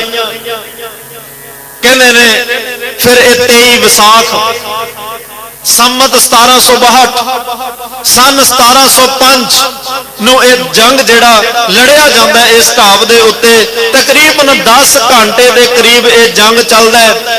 ਕੁਝ ਗੁਰੂ ਪਾਤਸ਼ਾਹ ਦੇ ਪਿਆਰੇ ਸਿੱਖ ਸ਼ਹਾਦਤ ਦਾ ਜਾਮ ਪੀਂਦੇ ਆ, ਦੁਸ਼ਮਣਾਂ ਦੇ ਸੱਥਰ ਵਿੱਚ ਜਾਂਦੇ ਆ। ਗੁਰੂ ਗੋਬਿੰਦ ਸਿੰਘ ਉੱਚੀ ਟਿੱਬੀ ਤੋਂ ਕੁਝ ਸਮੇਂ ਬਾਅਦ ਆਪਣਾ ਉੱਡਣੇ ਸਪੋਲੀਏ ਤੀਰ ਛੱਡ ਰਹੇ ਆ, ਕੁਝ ਸਮੇਂ ਬਾਅਦ ਸਿੱਖਾਂ ਦੇ ਜਥੇ ਭੇਜ ਰਹੇ ਆ। ਅਖੀਰ ਵਕਤ ਆਇਆ, ਵਜ਼ੀਰ ਖਾਨ ਦੀਆਂ ਫੌਜਾਂ ਪਾਣੀ ਕੱਲੋਂ ਵੀ ਉਹ ਬੇਵਸ ਹੋ ਗਈਆਂ, ਸਾਹਮਣੇ ਆਪਣੇ ਨਾਲਦਿਆਂ ਦੀਆਂ ਲਾਸ਼ਾਂ ਵੇਖ ਕੇ ਵੀ ਡਰ ਗਈਆਂ। ਉਹਨਾਂ ਨੇ ਕਿਹਾ, ਵਜ਼ੀਰ ਖਾਨ ਜਿਹੜਾ ਗੁਰੂ 10 ਲੱਖ ਦੇ ਘੇਰੇ ਚੋਂ ਬਚ ਕੇ ਆ ਗਿਆ, 10 ਲੱਖ ਦੀ ਫੌਜ ਨਹੀਂ ਜਿਹਨੂੰ ਫੜ ਸਕੀ, ਆ ਮਾਲਵੇ ਦੇ ਖੁੱਲੇ ਟਿੱਬਿਆਂ 'ਚ ਅਸੀਂ ਉਹਨੂੰ ਕੀ ਫੜ ਲਾਂਗੇ। ਜੋ ਕੁਛ ਨੁਕਸਾਨ ਹੋਇਆ ਉਹਨੂੰ ਭੁੱਲ ਜਾ, ਤੇ ਜਿਹੜਾ ਕੁਛ ਬਚਿਆ ਇਹਨੂੰ ਬਚਾ ਕੇ ਵਾਪਸ ਚੱਲੀਏ। ਉਹ ਗੁਰੂ ਨਾਲ ਅਸੀਂ ਨਹੀਂ ਲੜ ਸਕਦੇ। ਵਜ਼ੀਰ ਖਾਨ 'ਚ ਕਰਾਰੀ ਹਾਰ ਖਾ ਕੇ ਧੰਨ ਗੁਰੂ ਗੋਬਿੰਦ ਸਿੰਘ ਦਾ ਇਹ ਧਰਮ ਯੁੱਧ 14ਵਾਂ ਧਰਮ ਯੁੱਧ ਹੈ, ਜਿਹਦੇ ਵਿੱਚ ਉਹ ਜੀ ਪ੍ਰੀਤਮ ਅੱਜ ਬੜੀ ਸ਼ਾਨ ਨਾਲ ਜਿੱਤਿਆ ਹੈ। ਵਜ਼ੀਰ ਖਾਨ ਬੇਵਸ ਹੋ ਕੇ ਵਾਪਸ ਮੁੜਦਾ ਹੈ। ਧੰਨ ਗੁਰੂ ਗੋਬਿੰਦ ਸਿੰਘ ਪਾਤਸ਼ਾਹ ਸ਼ਾਮ ਦਾ ਵੇਲਾ ਹੁੰਦਾ ਹੈ, ਉੱਚੀ ਟਿੱਬੀ ਤੋਂ ਫਿਰ ਤੁਰ ਕੇ ਆਉਂਦੇ ਆ। ਹੌਲੀ ਹੌਲੀ ਸਿੱਖਾਂ ਦੇ ਚਿਹਰੇ ਪਹਿਚਾਣ ਰਹੇ ਆ। ਜਿਹੜੇ ਸਿੱਖ ਕੋਲ ਪਾਤਸ਼ਾਹ ਆਉਂਦੇ ਆ, ਮਹਾਰਾਜ ਬੜੇ ਖੁਸ਼ ਹੋ ਕੇ ਕਹਿੰਦੇ ਆ, ਮੇਰਾ 5000 ਹੀ ਸਿੱਖ ਪਿਆ, ਆ ਮੇਰਾ 10,000 ਇਹ ਖਿਤਾਬ ਸਨ ਉਸ ਵੇਲੇ। ਜਿਹਦੇ ਅੰਡਰ 'ਚ 5000 ਫੌਜ ਹੋਣੀ ਨਹੀਂ, 5000 ਦਾ ਖਿਤਾਬ। ਜਿਹਦੇ ਅੰਡਰ 10,000 ਫੌਜ ਹੋਣੀ ਨਹੀਂ, 10,000 ਦਾ ਖਿਤਾਬ। ਜਿਹਦੇ ਅੰਡਰ 20,000 ਫੌਜ ਹੋਣੀ ਨਹੀਂ, 20,000 ਦਾ। ਇਹੋ ਜਿਹੇ ਖਿਤਾਬ ਦਿੰਦੇ ਜਾ ਰਹੇ ਆ। ਕਿਸੇ ਨੂੰ ਕਹਿ ਰਿਹਾ ਮੇਰਾ ਮੁਲਤਾਨ ਦਾ ਰਾਜਾ ਪਿਆ ਹੈ, ਕਿਸੇ ਨੂੰ ਕਹਿੰਦੇ ਆ ਮੇਰਾ ਕਾਬਲ ਦਾ ਰਾਜਾ ਪਿਆ ਹੈ, ਕਿਸੇ ਨੂੰ ਕਹਿੰਦੇ ਆ ਮੇਰਾ ਕਸ਼ਮੀਰ ਦਾ ਰਾਜਾ ਪਿਆ ਹੈ, ਕਿਸੇ ਨੂੰ ਕਹਿੰਦੇ ਆ ਮੇਰਾ ਲਾਹੌਰ ਦਾ ਬਾਦਸ਼ਾਹ ਪਿਆ ਹੈ, ਕਿਸੇ ਸਿੱਖ ਵੱਲ ਇਸ਼ਾਰਾ ਕਰਕੇ ਕਹਿੰਦੇ ਆ ਮੇਰਾ ਦਿੱਲੀ ਦਾ ਸਮਰਾਟ ਪਿਆ। ਇਦਾਂ ਦੀਆਂ ਰਹਿਮਤਾਂ ਨਵਾਜ਼ਦੇ ਸਾਰੇ ਸਿੱਖ ਸ਼ਹਾਦਤ ਦਾ ਜਾਮ ਪੀ ਚੁੱਕੇ ਆ। ਲੇਕਿਨ 2 ਸ਼ਰੀਰ ਇਹੋ ਜਿਹੇ ਮਿਲਿਆ ਜਿਨ੍ਹਾਂ 'ਚ ਜਾਨ ਪ੍ਰਾਣ ਹਜੇ ਚੱਲ ਰਹੀ ਹੈ। ਇੱਕ ਮਾਤਾ ਭਾਗ ਕੌਰ, ਇਹਦਾ ਪਤੀ ਸ਼ਹੀਦ ਹੋ ਚੁੱਕਿਆ ਤੇ ਭਰਾ ਸ਼ਹੀਦ ਹੋ ਚੁੱਕੇ ਆ। ਜਿੰਨੇ ਵੀ ਆਏ ਸ਼ਹੀਦ ਹੋ ਚੁੱਕੇ ਆ। ਤਾਂ ਕਹਿਣ ਲੱਗੇ ਅੱਜ ਇੱਕ ਸਿੱਖ ਹੋਰ ਹੈ, ਭਾਈ ਮਹਾ ਸਿੰਘ। ਮਹਾਰਾਜ ਕੋਲ ਗਏ, ਉਹਦਾ ਮੁਬਾਰਕ ਸੀਸ ਆਪਣੀ ਗੋਦ ਵਿੱਚ ਲਿਆ। ਪਾਤਸ਼ਾਹ ਨੇ ਆਪਣੇ ਹਜ਼ੂਰੀਏ ਨਾਲ ਉਹਦਾ ਚਿਹਰਾ ਸਾਫ਼ ਕੀਤਾ। ਜਿਵੇਂ ਭਾਈ ਮਹਾ ਸਿੰਘ ਨੇ ਨੇਤਰ ਖੁੱਲੇ, ਪੁੱਛਿਆ ਤੁਸੀਂ ਕੌਣ ਹੋ? ਧੰਨ ਗੁਰੂ ਗੋਬਿੰਦ ਸਿੰਘ ਸਾਹਿਬ ਨੇ ਕਿਹਾ, ਮਹਾ ਸਿੰਘ ਜਿਸ ਗੁਰੂ ਗੋਬਿੰਦ ਸਿੰਘ ਲਈ ਤੂੰ ਅੱਜ ਆਪਣਾ ਖੂਨ ਡੋਲਿਆ ਹੈ, ਤੂੰ ਆਪਣੇ ਗੁਰੂ ਦੀ ਗੋਦ ਵਿੱਚ ਪਿਆ। ਮੈਂ ਹੀ ਗੁਰੂ ਗੋਬਿੰਦ ਸਿੰਘ ਹਾਂ। ਭਾਈ ਦਇਆ ਪਿਆਰੇ ਭਾਈ ਮਹਾ ਸਿੰਘ ਦੇ ਨੇਤਰ ਛਲ ਕੇ ਅੱਜ ਹੱਥ ਬੜੀ ਪਤਾ ਨਹੀਂ ਕਿਸ ਹਾਲਤ 'ਚ ਹੱਥ ਜੋੜੇ ਹੋਣਗੇ। ਪਾਤਸ਼ਾਹ ਨੇ ਕਿਹਾ, ਸਿੱਖਾ ਤੇਰੀ ਸੇਵਾ ਤੋਂ ਖੁਸ਼ ਹੋਇਆ। ਧੰਨ ਸਿੱਖੀ, ਧੰਨ ਸਿੱਖੀ, ਧੰਨ ਸਿੱਖੀ ਨਾਲ ਨਵਾਜ ਦਿੱਤਾ। ਨਾਲ ਹੀ ਕਿਹਾ, ਮਹਾ ਸਿੰਘ ਮੰਗ ਕੀ ਚਾਹੀਦਾ? ਤੈਨੂੰ ਜੋ ਕਮਿਆ ਜੋ ਦਿਆਂਗਾ। ਪਰ ਸਿੱਖ ਨੇ ਕਿਹਾ, ਰਾਜ ਨਾ ਚਾਹੂੰ, ਮੁਕਤ ਨਾ ਚਾਹੂੰ, ਮਨ ਪ੍ਰੀਤ ਚਰਨ ਕੁਮਲਾਰੇ। ਮਹਾਰਾਜ ਕੁਛ ਨਹੀਂ ਚਾਹੀਦਾ, ਜਿਹਨੂੰ ਤੇਰੇ ਚਰਨਾਂ 'ਚ ਥਾਂ ਮਿਲ ਜਾਏ ਉਹਦੇ ਵਰਗਾ ਬਾਦਸ਼ਾਹ ਕੋਈ ਨਹੀਂ। ਪਾਤਸ਼ਾਹ ਕਹਿੰਦੇ ਫਿਰ ਵੀ ਕਹਿੰਦਾ ਇੱਕੋ ਹੀ ਅਰਦਾਸ ਹੈ। ਸ਼ਹੀਦ ਸਿੱਖ ਸੱਚਖੰਡ ਵੱਲ ਜਾ ਰਿਹਾ, ਲੇਕਿਨ ਸੱਚਖੰਡ ਦਾ ਬੂਹਾ ਦਰਵਾਜ਼ਾ ਬੰਦ ਹੈ। ਭਾਈ ਵੀਰ ਸਿੰਘ ਹੋਣਾ, ਗਿਆਨੀ ਗਿਆਨ ਸਿੰਘ ਹੋਣਾ ਨੇ ਐਵੇਂ ਲਿਖਿਆ। ਮਹਾਰਾਜ ਉਸ ਦਰਵਾਜ਼ੇ ਤੇ ਲਿਖਿਆ ਹੈ, ਤੂੰ ਸਾਡਾ ਗੁਰੂ ਨਹੀਂ, ਅਸੀਂ ਤੇਰੇ ਸਿੱਖ ਨਹੀਂ। ਉਹ ਬਦਾਵੇ ਦਾ ਕਾਗਜ਼ ਪਾੜ ਦਿਓ, ਕਿਉਂਕਿ ਸਾਰੇ ਸ਼ਹੀਦਾਂ ਨੇ ਸੱਚਖੰਡ ਜਾਣਾ ਹੈ। ਮਹਾਰਾਜ ਸਾਹਿਬ ਨੇ ਕਮਰ ਕਸੇ ਚੋਂ ਬੋਝੇ ਚੋਂ ਉਹ ਕਾਗਜ਼ ਕੱਢਿਆ। ਪਿਆਰੇ ਭਾਈ ਮਹਾ ਸਿੰਘ ਦੇ ਸਾਹਮਣੇ ਵਗਦੀ ਹੋਈ ਤੇਜ਼ ਹਵਾ ਦੇ ਵਿੱਚ ਉਸ ਬਦਾਵੇ ਦੇ ਕਾਗਜ਼ ਨੂੰ ਲੀਰੋ ਲੀਰ ਕਰਕੇ ਤੇਜ਼ ਹਵਾ ਵਿੱਚ ਉਡਾ ਕੇ ਨਾਲ ਹੀ ਕਿਹਾ ਸੀ, ਮਹਾ ਸਿੰਘ ਟੁੱਟੀ ਹੋਈ ਨਖੁੱਟੀ, ਤੇਰੀ ਟੁੱਟੀ ਹੋਈ ਨਖੁੱਟੀ। ਤੀਸਰੀ ਵਾਰ ਫਿਰ ਕਿਹਾ, ਤੇਰੀ ਟੁੱਟੀ ਹੋਈ ਨਖੁੱਟੀ। ਜਿਹੜਾ ਤੂੰ ਮੇਰੇ ਨਾਲ ਰਿਸ਼ਤਾ ਤੋੜ ਕੇ ਆਇਆ ਸੀ, ਅੱਜ ਟੁੱਟੀ ਗੰਢ ਨਹਾਰ ਗੋਪਾਲ, ਸਰਬ ਜੀਆਂ ਆਪੇ ਪ੍ਰਤਪਾਲ। ਅੱਜ ਤੇਰਾ ਮੇਰਾ ਉਹ ਟੁੱਟਿਆ ਰਿਸ਼ਤਾ ਫਿਰ ਗੁੰਡਿਆ ਗਿਆ ਹੈ। ਜਿਵੇਂ ਮਹਾਰਾਜ ਸਾਹਿਬ ਨੇ ਬਦਾਵੇ ਦਾ ਕਾਗਜ਼ ਪਾੜਿਆ, ਤੇਜ਼ ਹਵਾ ਵਿੱਚ ਉੱਡ ਗਿਆ। ਬਾਦਸ਼ਾਹ ਨੇ ਸੀਨੇ ਨਾਲ ਲਾਇਆ। ਭਾਈ ਮਹਾ ਸਿੰਘ ਹੱਥ ਜੋੜ ਕੇ ਸ਼ੁਕਰਾਨਾ ਕਰਦਾ, ਬੋਲਿਆ ਕੁਛ ਨਹੀਂ ਗਿਆ। ਲੇਕਿਨ ਅੰਤਲਾ ਸਾਹ ਧੰਨ ਗੁਰੂ ਗੋਬਿੰਦ ਸਿੰਘ ਸਾਹਿਬ ਪਾਤਸ਼ਾਹ ਦੇ ਚਰਨਾਂ ਵਿੱਚ ਲੈ ਕੇ ਸ਼ਹਾਦਤ ਦਾ ਜਾਮ ਪੀ ਕੇ ਸੱਚਖੰਡ ਵਾਸੀ ਹੋ ਗਿਆ। ਧੰਨ ਗੁਰੂ ਗੋਬਿੰਦ ਸਿੰਘ ਉਹ ਗੁਰੂ ਹੈ। ਗੁਰਮੁਖੋ, ਥੋੜਾ ਸਮਾਂ ਪਹਿਲਾਂ ਆਪਣੇ ਪੁੱਤਰਾਂ ਦੀਆਂ ਲਾਸ਼ਾਂ ਕੋਲੋਂ ਲੰਘ ਕੇ ਗਿਆ। ਕਿਸੇ ਤੇ ਕਫਨ ਨਹੀਂ, ਕਿਸੇ ਦਾ ਇਸ਼ਨਾਨ ਨਹੀਂ, ਕਿਸੇ ਦੀ ਚਿਖਾ ਨਹੀਂ ਚਿਣੀ, ਕਿਸੇ ਦੇ ਸਰੀਰ ਨੂੰ ਲੰਬ। ਇੱਕ ਹਫ਼ਤੇ 'ਚ 5 ਜਾਣੇ ਗਏ। ਕਿਸੇ ਦਾ ਅੰਤਮ ਦਰਸ਼ਨ, ਕਿਸੇ ਦਾ ਅੰਤਮ ਇਸ਼ਨਾਨ, ਕਿਸੇ ਤੇ ਕਫਨ, ਕਿਸੇ ਦਾ ਸੰਸਕਾਰ ਨਹੀਂ ਕੀਤਾ। ਲੇਕਿਨ ਅੱਜ ਉਸ ਪੰਕਤੀ ਦੇ ਅਰਥ ਸਾਫ਼ ਮਹਾਰਾਜ ਨੇ ਪ੍ਰੈਕਟੀਕਲ 'ਚ ਕਰ ਦਿੱਤੇ। ਗੁਰਸਿੱਖਾਂ ਇੱਕੋ ਪਿਆਰ, ਗੁਰਮਿੱਤਾਂ ਪੁੱਤਾਂ ਭਾਈਆਂ। ਪਾਤਸ਼ਾਹ ਨੇ ਕਿਹਾ ਭਾਈ ਦਇਆ ਸਿੰਘ ਮੈਨੂੰ ਰੱਤਾ ਪਰਵਾਹ ਨਹੀਂ, ਭਾਵੇਂ ਜਗ ਸਾਰਾ ਲੱਖ ਵਾਰ ਮੈਨੂੰ ਰਣ ਦਾ ਚੋਰ ਸਮਝੇ, ਪਰ ਮੈਂ ਇਹ ਨਾ ਸੁਣਾ ਕਿ ਗੋਬਿੰਦ ਸਿੰਘ ਨੇ ਸਿੰਘ ਹੋਰ ਸਮਝੇ ਤੇ ਪੁੱਤ ਹੋਰ ਸਮਝੇ। ਮੈਂ ਸਿੱਖਾਂ ਦੇ ਪੁੱਤਰਾਂ ਵਿੱਚ ਫਰਕ ਨਹੀਂ, ਲੇਕਿਨ ਅੱਜ ਉਹਨਾਂ ਪਿਆਰੇ ਸਿੱਖਾਂ ਦਾ ਪਾਤਸ਼ਾਹ ਨੇ ਇੱਕ ਅੰਗੀਠਾ ਆਪ ਚਿਣਿਆ ਹੈ।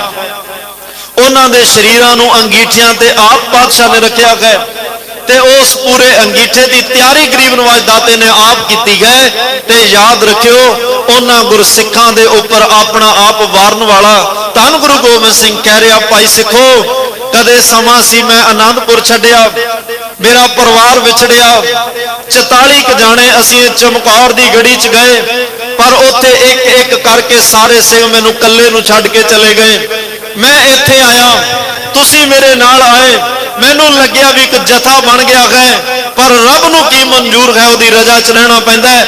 ਅੱਜ ਤੁਸੀਂ ਵੀ ਇੱਕ ਇੱਕ ਕਰਕੇ ਮੈਨੂੰ ਫਿਰ ਇਕੱਲੇ ਨੂੰ ਛੱਡ ਕੇ ਚਲੇ ਗਏ ਹੋ, ਪਰ ਮਰਦ ਸੂਰਵੀਰੋ ਬਲੀ ਯੋਧਿਓ ਚੇਤੇ ਰੱਖਿਓ ਜਿਸ ਧਰਤੀ ਤੇ ਤੁਹਾਡਾ ਖੂਨ ਡੁੱਲਿਆ ਹੈ, ਮੈਂ ਇਸ ਧਰਤੀ ਨੂੰ ਮੁਕਤੀ ਦਾ ਵਰ ਦੇ ਕੇ ਚੱਲਿਆ। ਤੁਸੀਂ ਸਾਰੇ ਹੀ ਮੁਕਤ ਹੋਏ, ਇਸ ਧਰਤੀ ਦਾ ਨਾਮ ਮੁਕਤਸਰ ਹੋਏਗਾ। ਮੈਂ ਇਸ ਜਗ੍ਹਾ ਨੂੰ ਟੁੱਟੀ ਗੰਢੀ ਦਾ ਖਿਤਾਬ ਦੇ ਕੇ ਚੱਲਿਆ, ਪਰਤ ਕੇ ਕੱਲ ਕਿਸੇ ਦੀ ਗੁਰੂ ਨਾਲ ਫਿਰ ਟੁੱਟ ਜਾਏ, ਇਸ ਜਗ੍ਹਾ ਤੇ ਇਸ ਸਥਾਨ ਤੇ ਆ ਜਾਏ, ਇਹਨਾਂ ਸ਼ਹੀਦਾਂ ਨੂੰ ਨਮਸਕਾਰ ਕਰੇ, ਮੈਂ ਉਹਦੀ ਫਿਰ ਟੁੱਟੀ ਗੰਢ ਦਿਆਂ, ਮੈਂ ਫਿਰ ਉਹਦੀ ਟੁੱਟੀ ਗੰਢ ਕੇ ਆਪਣੇ ਚਰਨਾਂ ਨਾਲ ਜੋੜ ਲਾਂਗਾ। ਜੇ ਕਿਸੇ ਦੀ ਟੁੱਟੀ ਹੋਵੇ, ਕਿਸੇ ਨੇ ਆਪਣੇ ਨਸ਼ਿਆਂ ਵਿੱਚ ਜਾ ਕੇ ਗੁਰੂ ਨੂੰ ਬਦਾਵਾ ਲਿਖਿਆ ਹੋਵੇ, ਕਿਸੇ ਨੇ ਦਾੜੀ ਕੇਸ ਕਟਾ ਕੇ ਗੁਰੂ ਨੂੰ ਬਦਾਵਾ ਲਿਖਿਆ ਹੋਵੇ, ਇਸ ਸਥਾਨ ਤੇ ਆ ਜਾਏ, ਸਿੰਘ ਸ਼ਹੀਦ ਬਾਬਾ ਜੀ ਨੂੰ ਜਾਮਨ ਬਣਾ ਲਏ। ਗੁਰੂ ਗੋਬਿੰਦ ਸਿੰਘ ਪਾਤਸ਼ਾਹ ਕਹਿੰਦੇ ਰਹਿੰਦੀ ਦੁਨੀਆ ਤੱਕ ਮੈਂ ਆਪਣੇ ਟੁੱਟੇ ਸੇਵਕਾਂ ਦੀਆਂ ਟੁੱਟੀਆਂ ਗੰਢਦਾ ਹੀ ਰਵਾਂਗਾ। ਜਿਹੜਾ ਇੱਥੇ ਆਏਗਾ ਪਿਆਰਿਓ ਉਹਨੂੰ ਮੁਕਤੀ ਦੀ ਦਾਤ ਦਿਆਂਗਾ। ਅੱਜ ਸਤਿਗੁਰੂ ਪਾਤਸ਼ਾਹ ਨੇ ਐਸੀ ਰਹਿਮਤ ਵਰਤਾਈ, ਉਹਨਾਂ ਸਿੱਖਾਂ ਦਾ ਸੰਸਕਾਰ ਆਪ ਕੀਤਾ ਗਿਆ। ਕੋਲ ਬੈਠ ਕੇ ਸੋਹਿਲਾ ਸਾਹਿਬ ਦੀ ਬਾਣੀ ਨੂੰ ਪੜਿਆ, ਕੀਰਤਨ ਹੋਇਆ, ਗਰੀਬ ਨਵਾਜ਼ ਪਾਤਸ਼ਾਹ ਅੰਗੀਠਾ ਸਮੇਟ ਕੇ ਫਿਰ ਇਥੋਂ ਦਮਦਮਾ ਸਾਹਿਬ ਵੱਲ ਨੂੰ ਜਾਂਦੇ ਆ। ਇਹ 14ਵਾਂ ਧਰਮ ਯੁੱਧ ਹੈ, ਆਖਰੀ ਧਰਮ ਯੁੱਧ ਜਿਹਦੇ ਵਿੱਚ ਗੁਰੂ ਗੋਬਿੰਦ ਸਿੰਘ ਪਾਤਸ਼ਾਹ ਦੀ ਫਿਰ ਜਿੱਤ ਹੋਈ ਹੈ।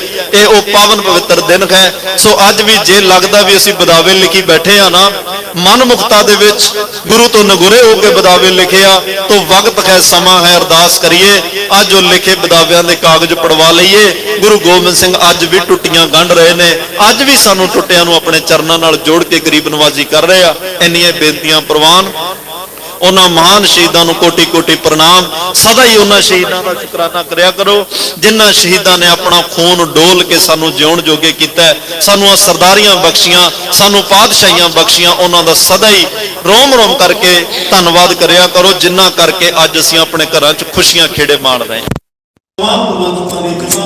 ਦੇਵ ਸੱਜਣ ਅਸੀਸਰੀਆਂ ਜੋ ਹੋਵੇ ਤੁਹਾਡੇ ਤਾਨੂੰ ਸੌਦਾਰਾ ਸਿੰਘ ਜੀ ਬਾਬਾ ਜੀ ਦਾ ਧੰਨਵਾਦ। ਆਓ ਕਿ ਆਪ ਜੀ ਪਰਮੇਸ਼ਰ ਦਾ ਪਾਠ ਸਰਵਣ ਕਰਕੇ ਸਮਾਪਤੀ ਕਰੀਏ ਜੀ। ਜਿੰਨਾ ਮਿਲਿਆ ਪ੍ਰਭ ਆਪਣਾ ਨਾਨਕ ਜਨ ਕੁਰਬਾਨ, ਮਾਗ ਸੁਤੇ ਸੇ ਕਾਂਡਿਆ ਜਿਨ ਪੂਰਾ ਗੁਰ ਮਿਹਰਬਾਨ। ਵਾਹਿਗੁਰੂ ਜੀ ਕਾ ਖਾਲਸਾ, ਵਾਹਿਗੁਰੂ ਜੀ ਕੀ ਫਤਿਹ। ਸਾਹਿਬ ਰਾਮ ਕਲੀ ਮਾਤਾ ਦੀ ਜਾਨਾਂ ਦੀ ਓਮਕਾਰ ਸਤਿਗੁਰ ਪ੍ਰਸਾਦ। ਆਨੰਦ ਹੈ ਮੇਰੇ